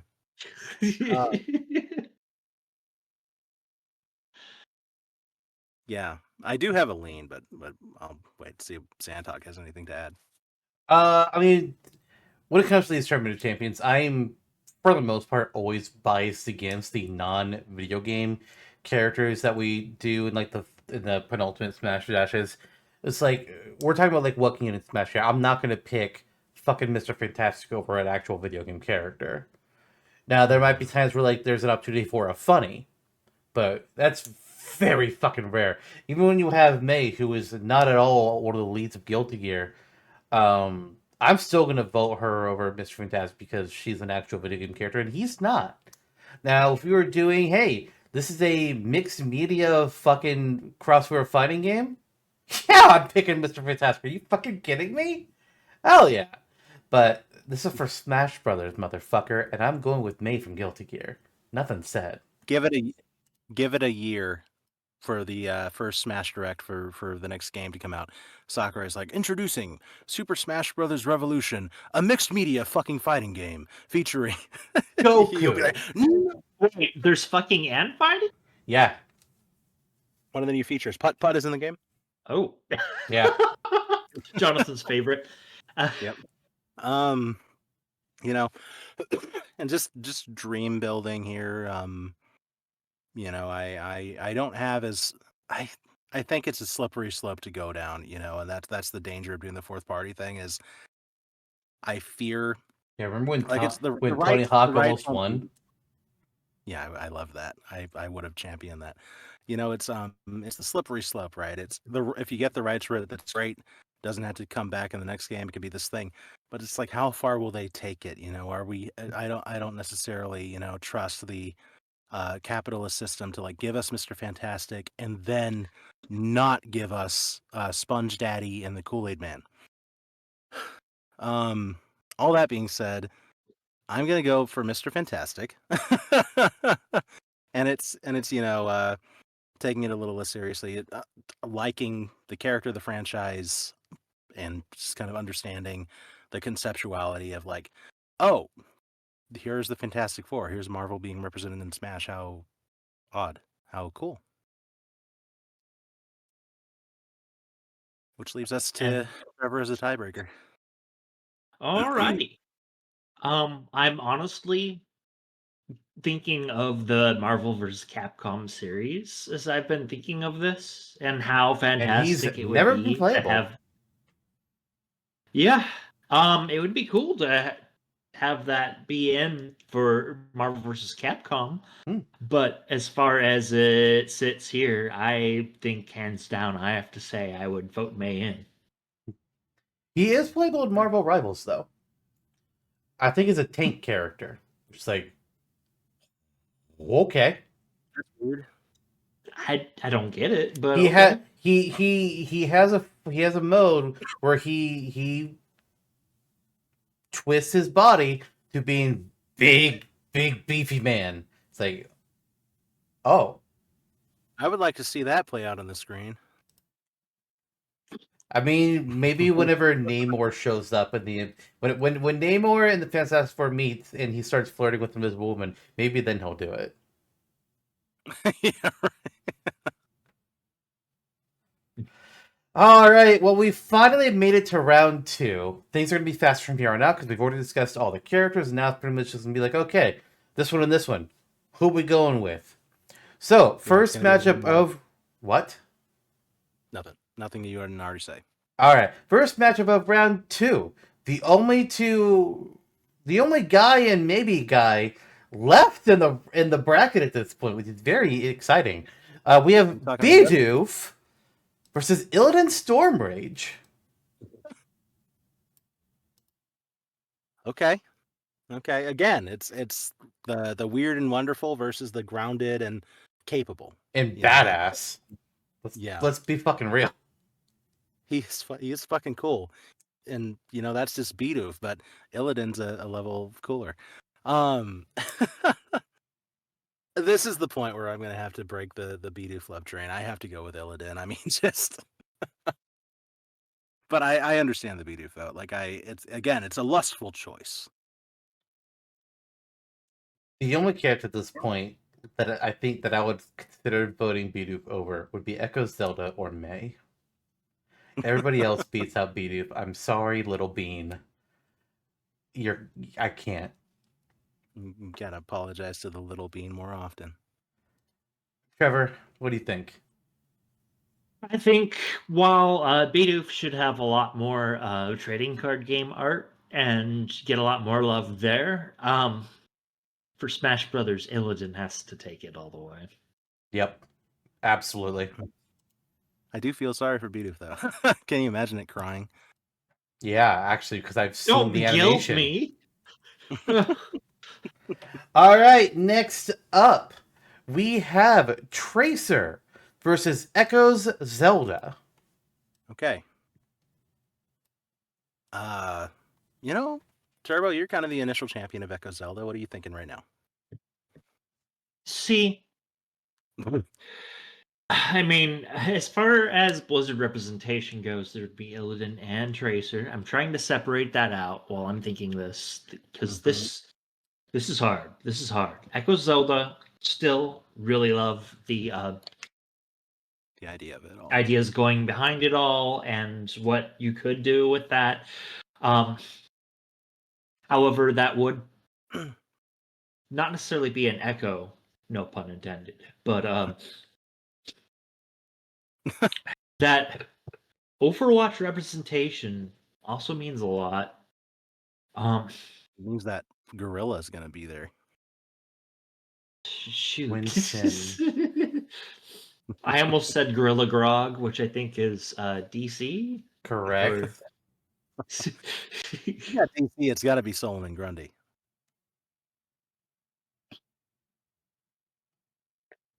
Anyhow, full of kids when Zatara. Oh yeah, right. Yeah. That'd be cool. Clayface. Are we just naming Batman characters now? Dexstar. Dexstar the cat. Dexstar the Red Lantern. Fuck yeah. Gary. What a sad origin for that character. My God. Oh, poor kitty. Poor kitty. Good Lord. Anyway. Anyhow.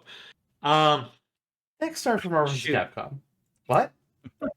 Dexstar versus Dexter from Dexter's Lab. There you go. Dexstar. Omelette du fromage. Omelette du fromage. Action Hank, etc. Monkey.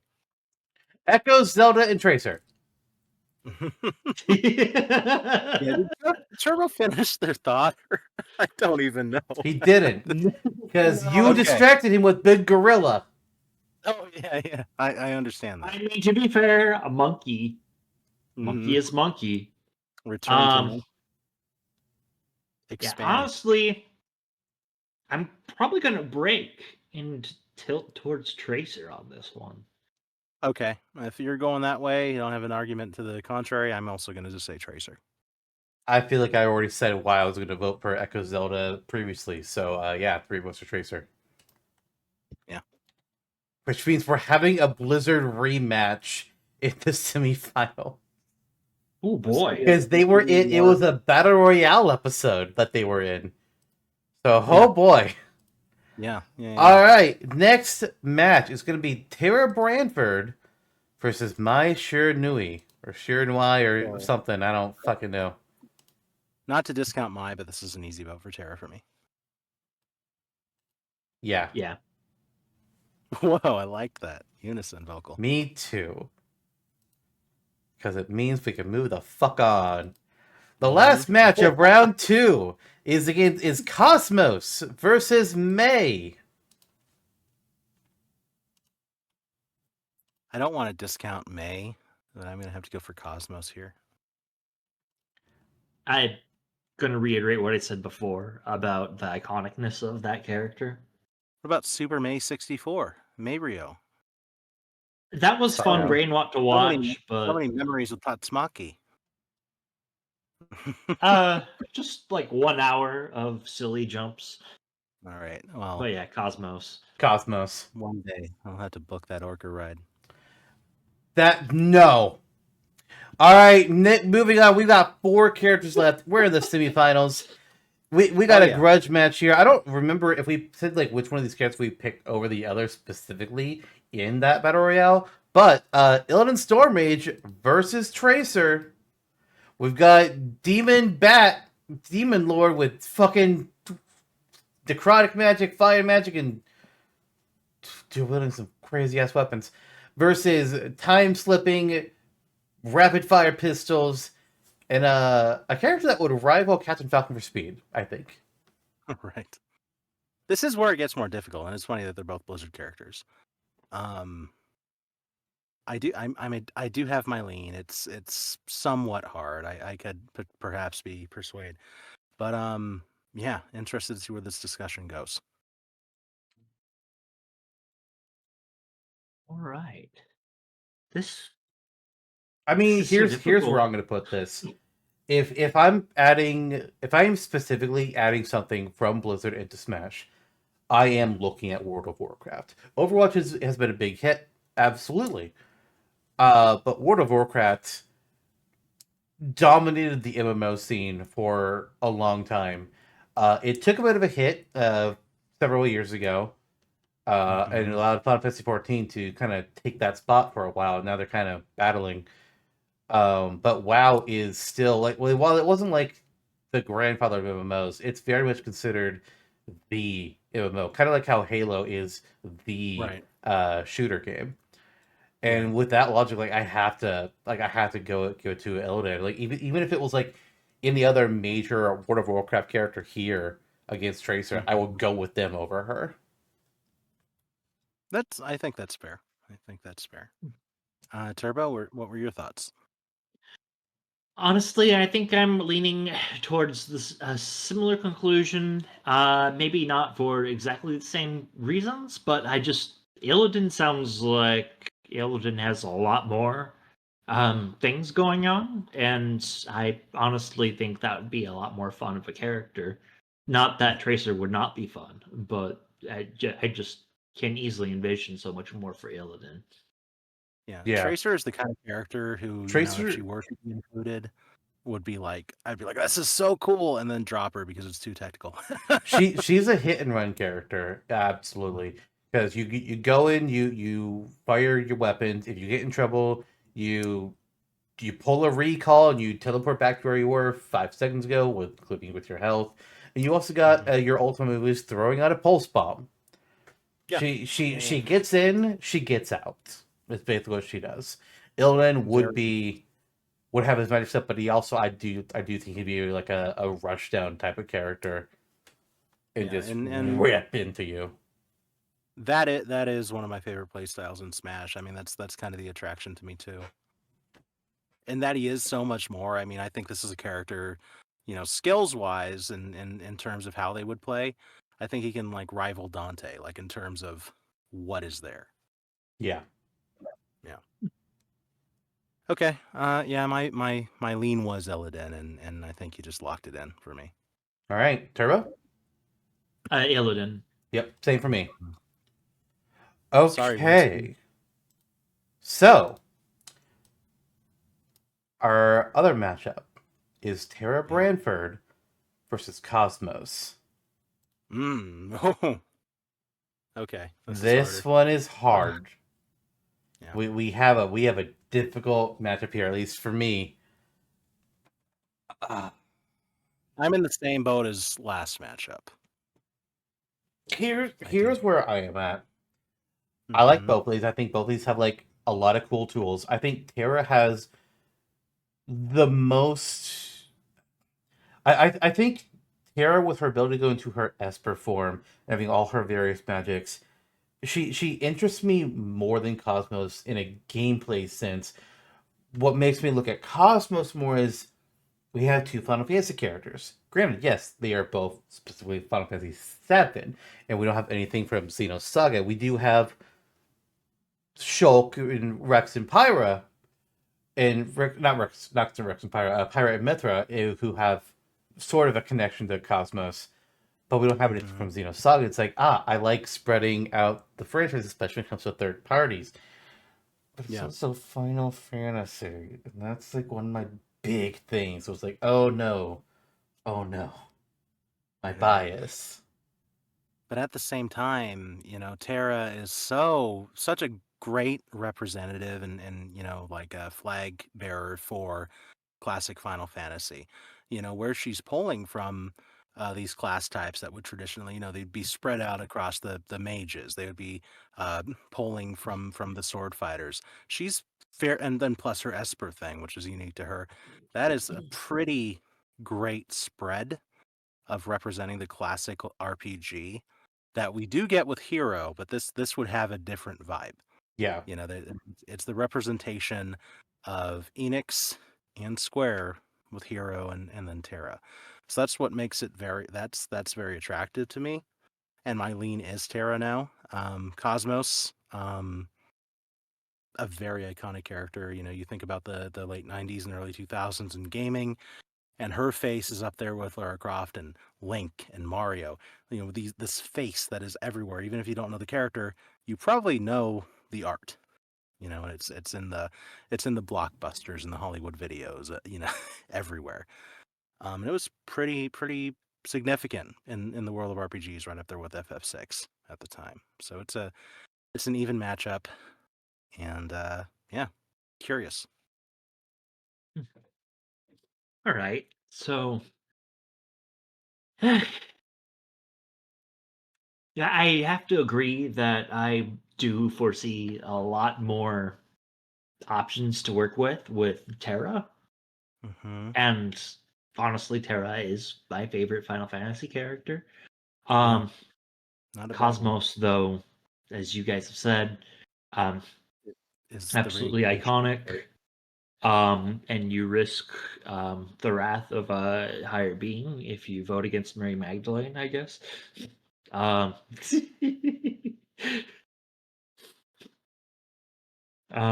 So yeah. Okay. Makes it a really tough choice. Sounds like you're perhaps leaning or even voting for Cosmos, though. Just from that initial Perhaps. That was my initial lean. It's a decent lean to have. I mean, she has a lot she can do. It's kind of, again, just the dichotomy between fantasy and sci-fi. Do you want a fantasy character who does all this shit, or you want a sci-fi character who has all of these guns who do different things? And is also the reincarnation of It's weird, man. It's weird. Yep. Yeah, it is. I'll vote for Cosmos if we can get my assist trophy in there.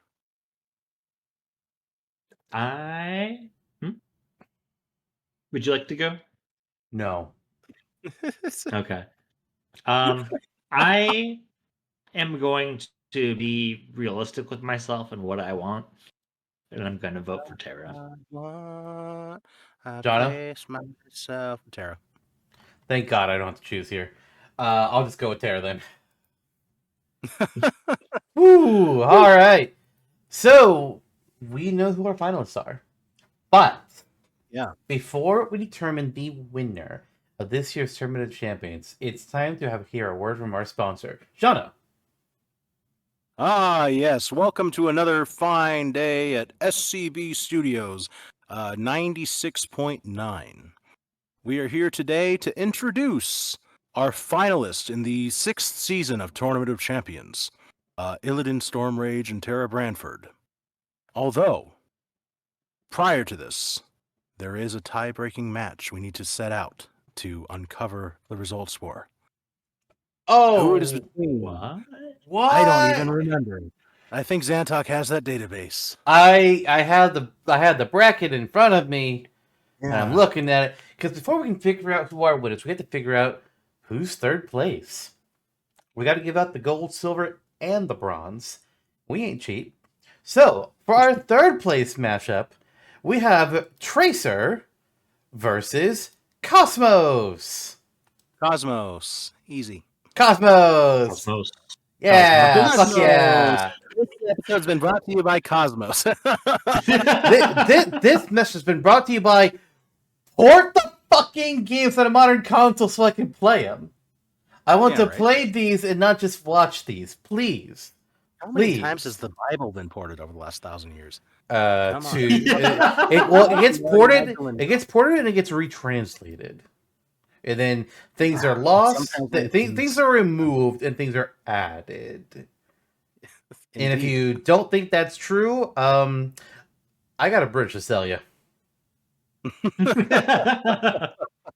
If only we had the source code. Yeah, the bridge will be the Square Enix doesn't even have their own source code. Ain't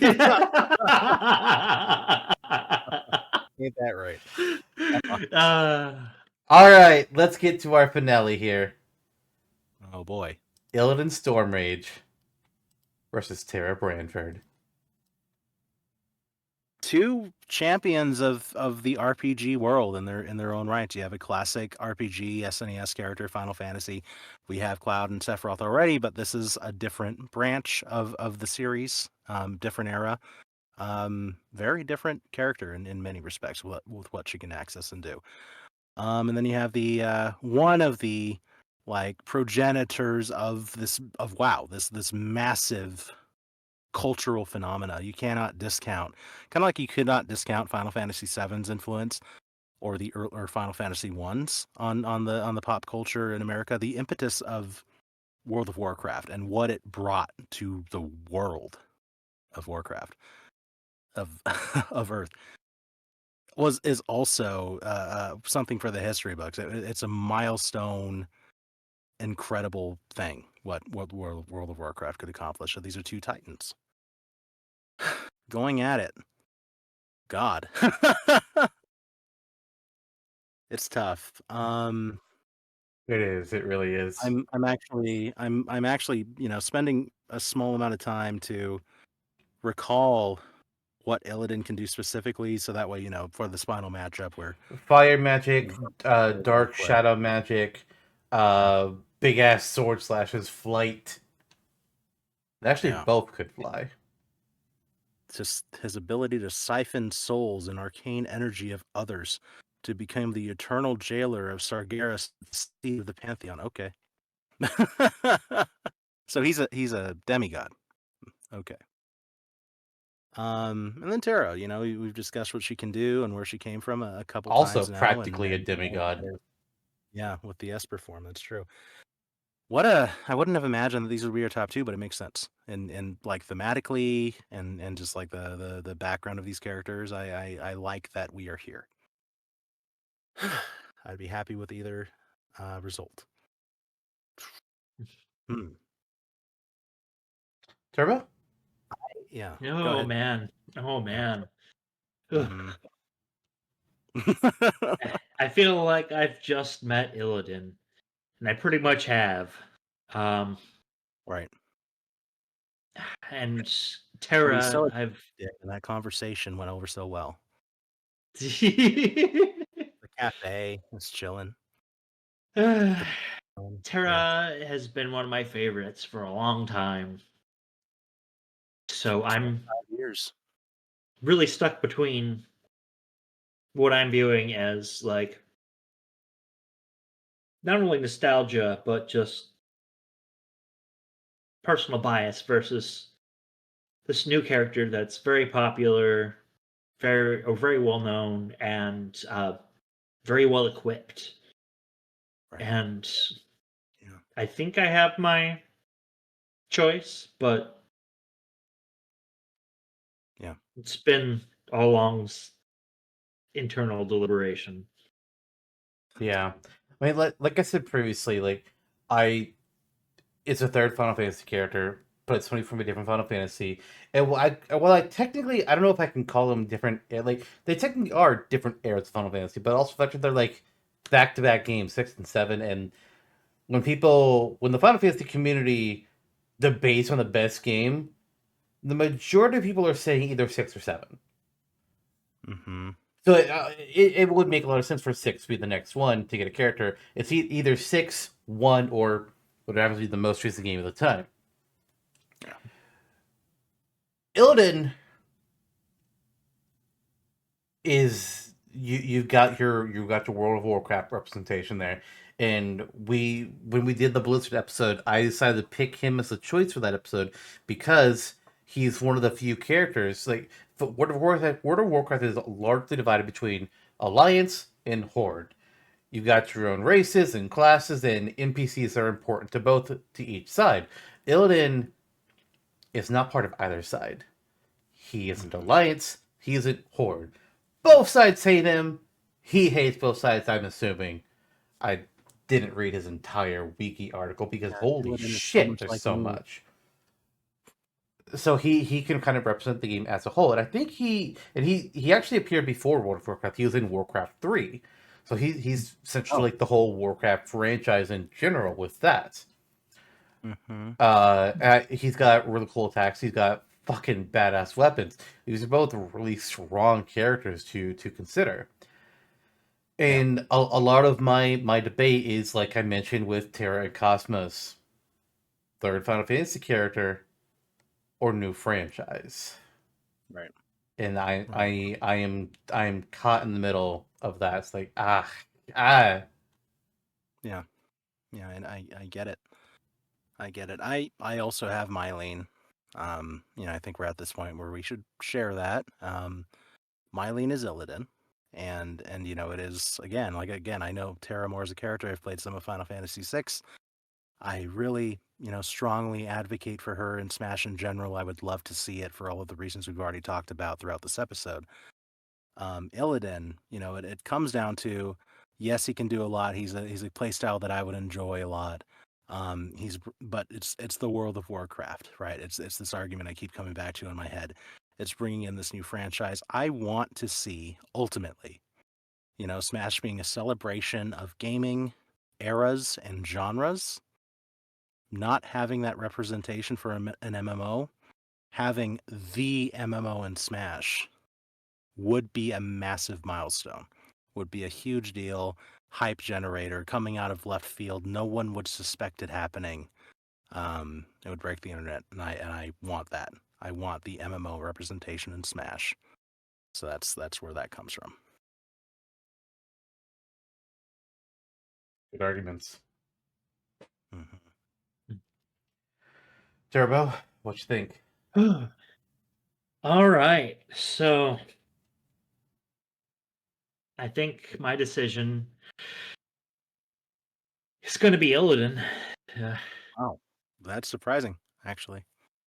Yeah, no, I think I would have to agree wholeheartedly that really having a character from World of Warcraft would be amazing. I still remember the hype videos from when Mewtwo was back in Smash 4 and those days, and I just... R.I.P. Etika.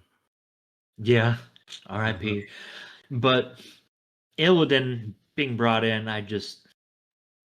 people would love Terra, but people would lose their minds over Illidan being in.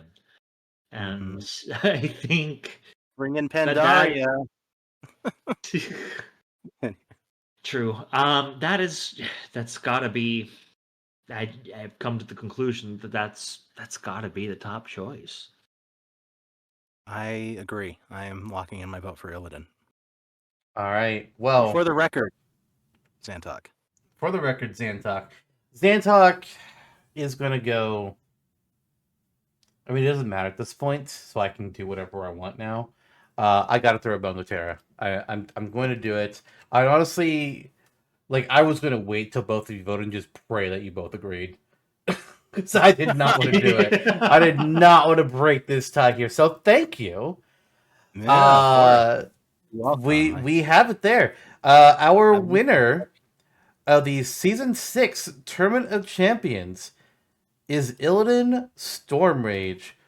of Warcraft 3, World of Warcraft, the whole Warcraft fucking franchise. He's from it all. We pick him of all these characters to be on the Smash. He joins the ranks of previous winners being Midna from The Legend of Zelda Twilight Princess, Phoenix Wright of Ace Attorney, Dante of Devil May Cry, Sly Cooper of Sly Cooper, Paper Mario of Paper Mario, and he's the sixth one. Yeah. 2 more, we can do the Ultimate Tournament of Champions. Oh my word! Ooh. Forgetting that. Ah, Gosh. I've got to text Gabriel Angelo. He's going to be. you gotta tell him. He's gonna Yeah. lose his mind. Yeah. He Hi is. again, Gabe. Yeah, he is. I'll just cut this out from the back end of the episode and send it to him when the video's ready. All right. Oh. Well, thank you, Turbo, for coming along and helping us get through this. Thank you, The Pocket. first time we did Tournament of Champions, we had a lot of deadlock ties, and it was not good. So we decided to bring on guests for all future iterations of this episode. I'm just gonna do some Naruto dash Wise. over your way and suplex you. Yes, there will be a suplex, actually. Yeah. Do one for Lou. Do it for Lou. Do one for Lou. Do it for Savin. Yeah. It's true. True. Suplex the train. All right. That's Thank a you for- wrap on season 6. Yeah. Jonno, remind me, Okay. when does season 7 start? 2 weeks from now. Ah, shit. Fuck me. I think these seasons are funny in podcast world. We just do it so that way we can do this end of season cycle and have that as kind of like a landmark. Yeah, But it's just like, hey, it's been roughly a year. That's like in our document that we use. We don't label them. Technically, we don't label them seasons. I mean, well, actually, I guess we use both labels. But like when I'm dividing up the stuff, I use like year 6, year 7, because it's roughly a year episodes. The first episode of this season was November 2nd, and this episode is being uploaded October 25th. The next episode will upload on November 8th. It's been a year. Yeah. And a short final reminder, November 2nd is the first air date drop for AJOLWATA, AJOLWTTA, anything Jonno or Lister want to talk about, our conversational podcast where we can be bros for the sake of being bros, like every other mediocre white guy on the internet. We're doing our own spin on it, and it's coming. So keep your eyes out. Yep. That podcast is going to upload just once a month. It's going to be on, I believe, if I remember correctly, the first Sunday of every month. Of course, Yes, we'll be it is. recording them. I think we're going to be recording like a month in advance. It's just because we're going to have to for scheduling purposes. So even though this first episode is going to be right after Halloween, we're probably not going to be talking about Halloween because for us it wouldn't have happened yet because that's just how things have to go. We will be celebrating Lister's birthday on this episode, however. Close, technically. It'll be the day after. Yeah. Maybe Halloween plans, if we have those. I never do. Yeah, no, I don't have friends. It's a Zantok party. Who could ask for more? Everybody leave your Smash predictions at the door. Oh, God. The lustful choices of that intonation vocal. Beautiful. All right. Well, gentlemen, thank you for joining me as we send off season 6. Season 7 will begin with an on topic, and we'll be, I'll just fucking tell them what this episode's going to be about. Yeah, let's do it. Sometimes we tease it, but I think this one will just fucking tell you. GameCube nostalgia. Ooh. We fucking ugly, we had GameCubes as right at the right time in our childhoods, and we played some good ass games on it. We're gonna be talking about it all. Yeah. Everything and anything GameCube that we want to talk about. That's another episode Turbo could have contributed a lot. Yeah. Do you want to? Do you want to be on that episode? Oh, yes, I do. Fuck it, why not? Okay. Ooh. Why not? Why not? So we'll have to settle out the time to record it then after. Yeah, probably right when we finish recording this one. Which, speaking of, see y'all later. Bye, everyone. Pour one out for Bye-bye. Putt-Putt. Poor Putt-Putt. Poor Putt-Putt. Poor Lou Albano. Yeah, right.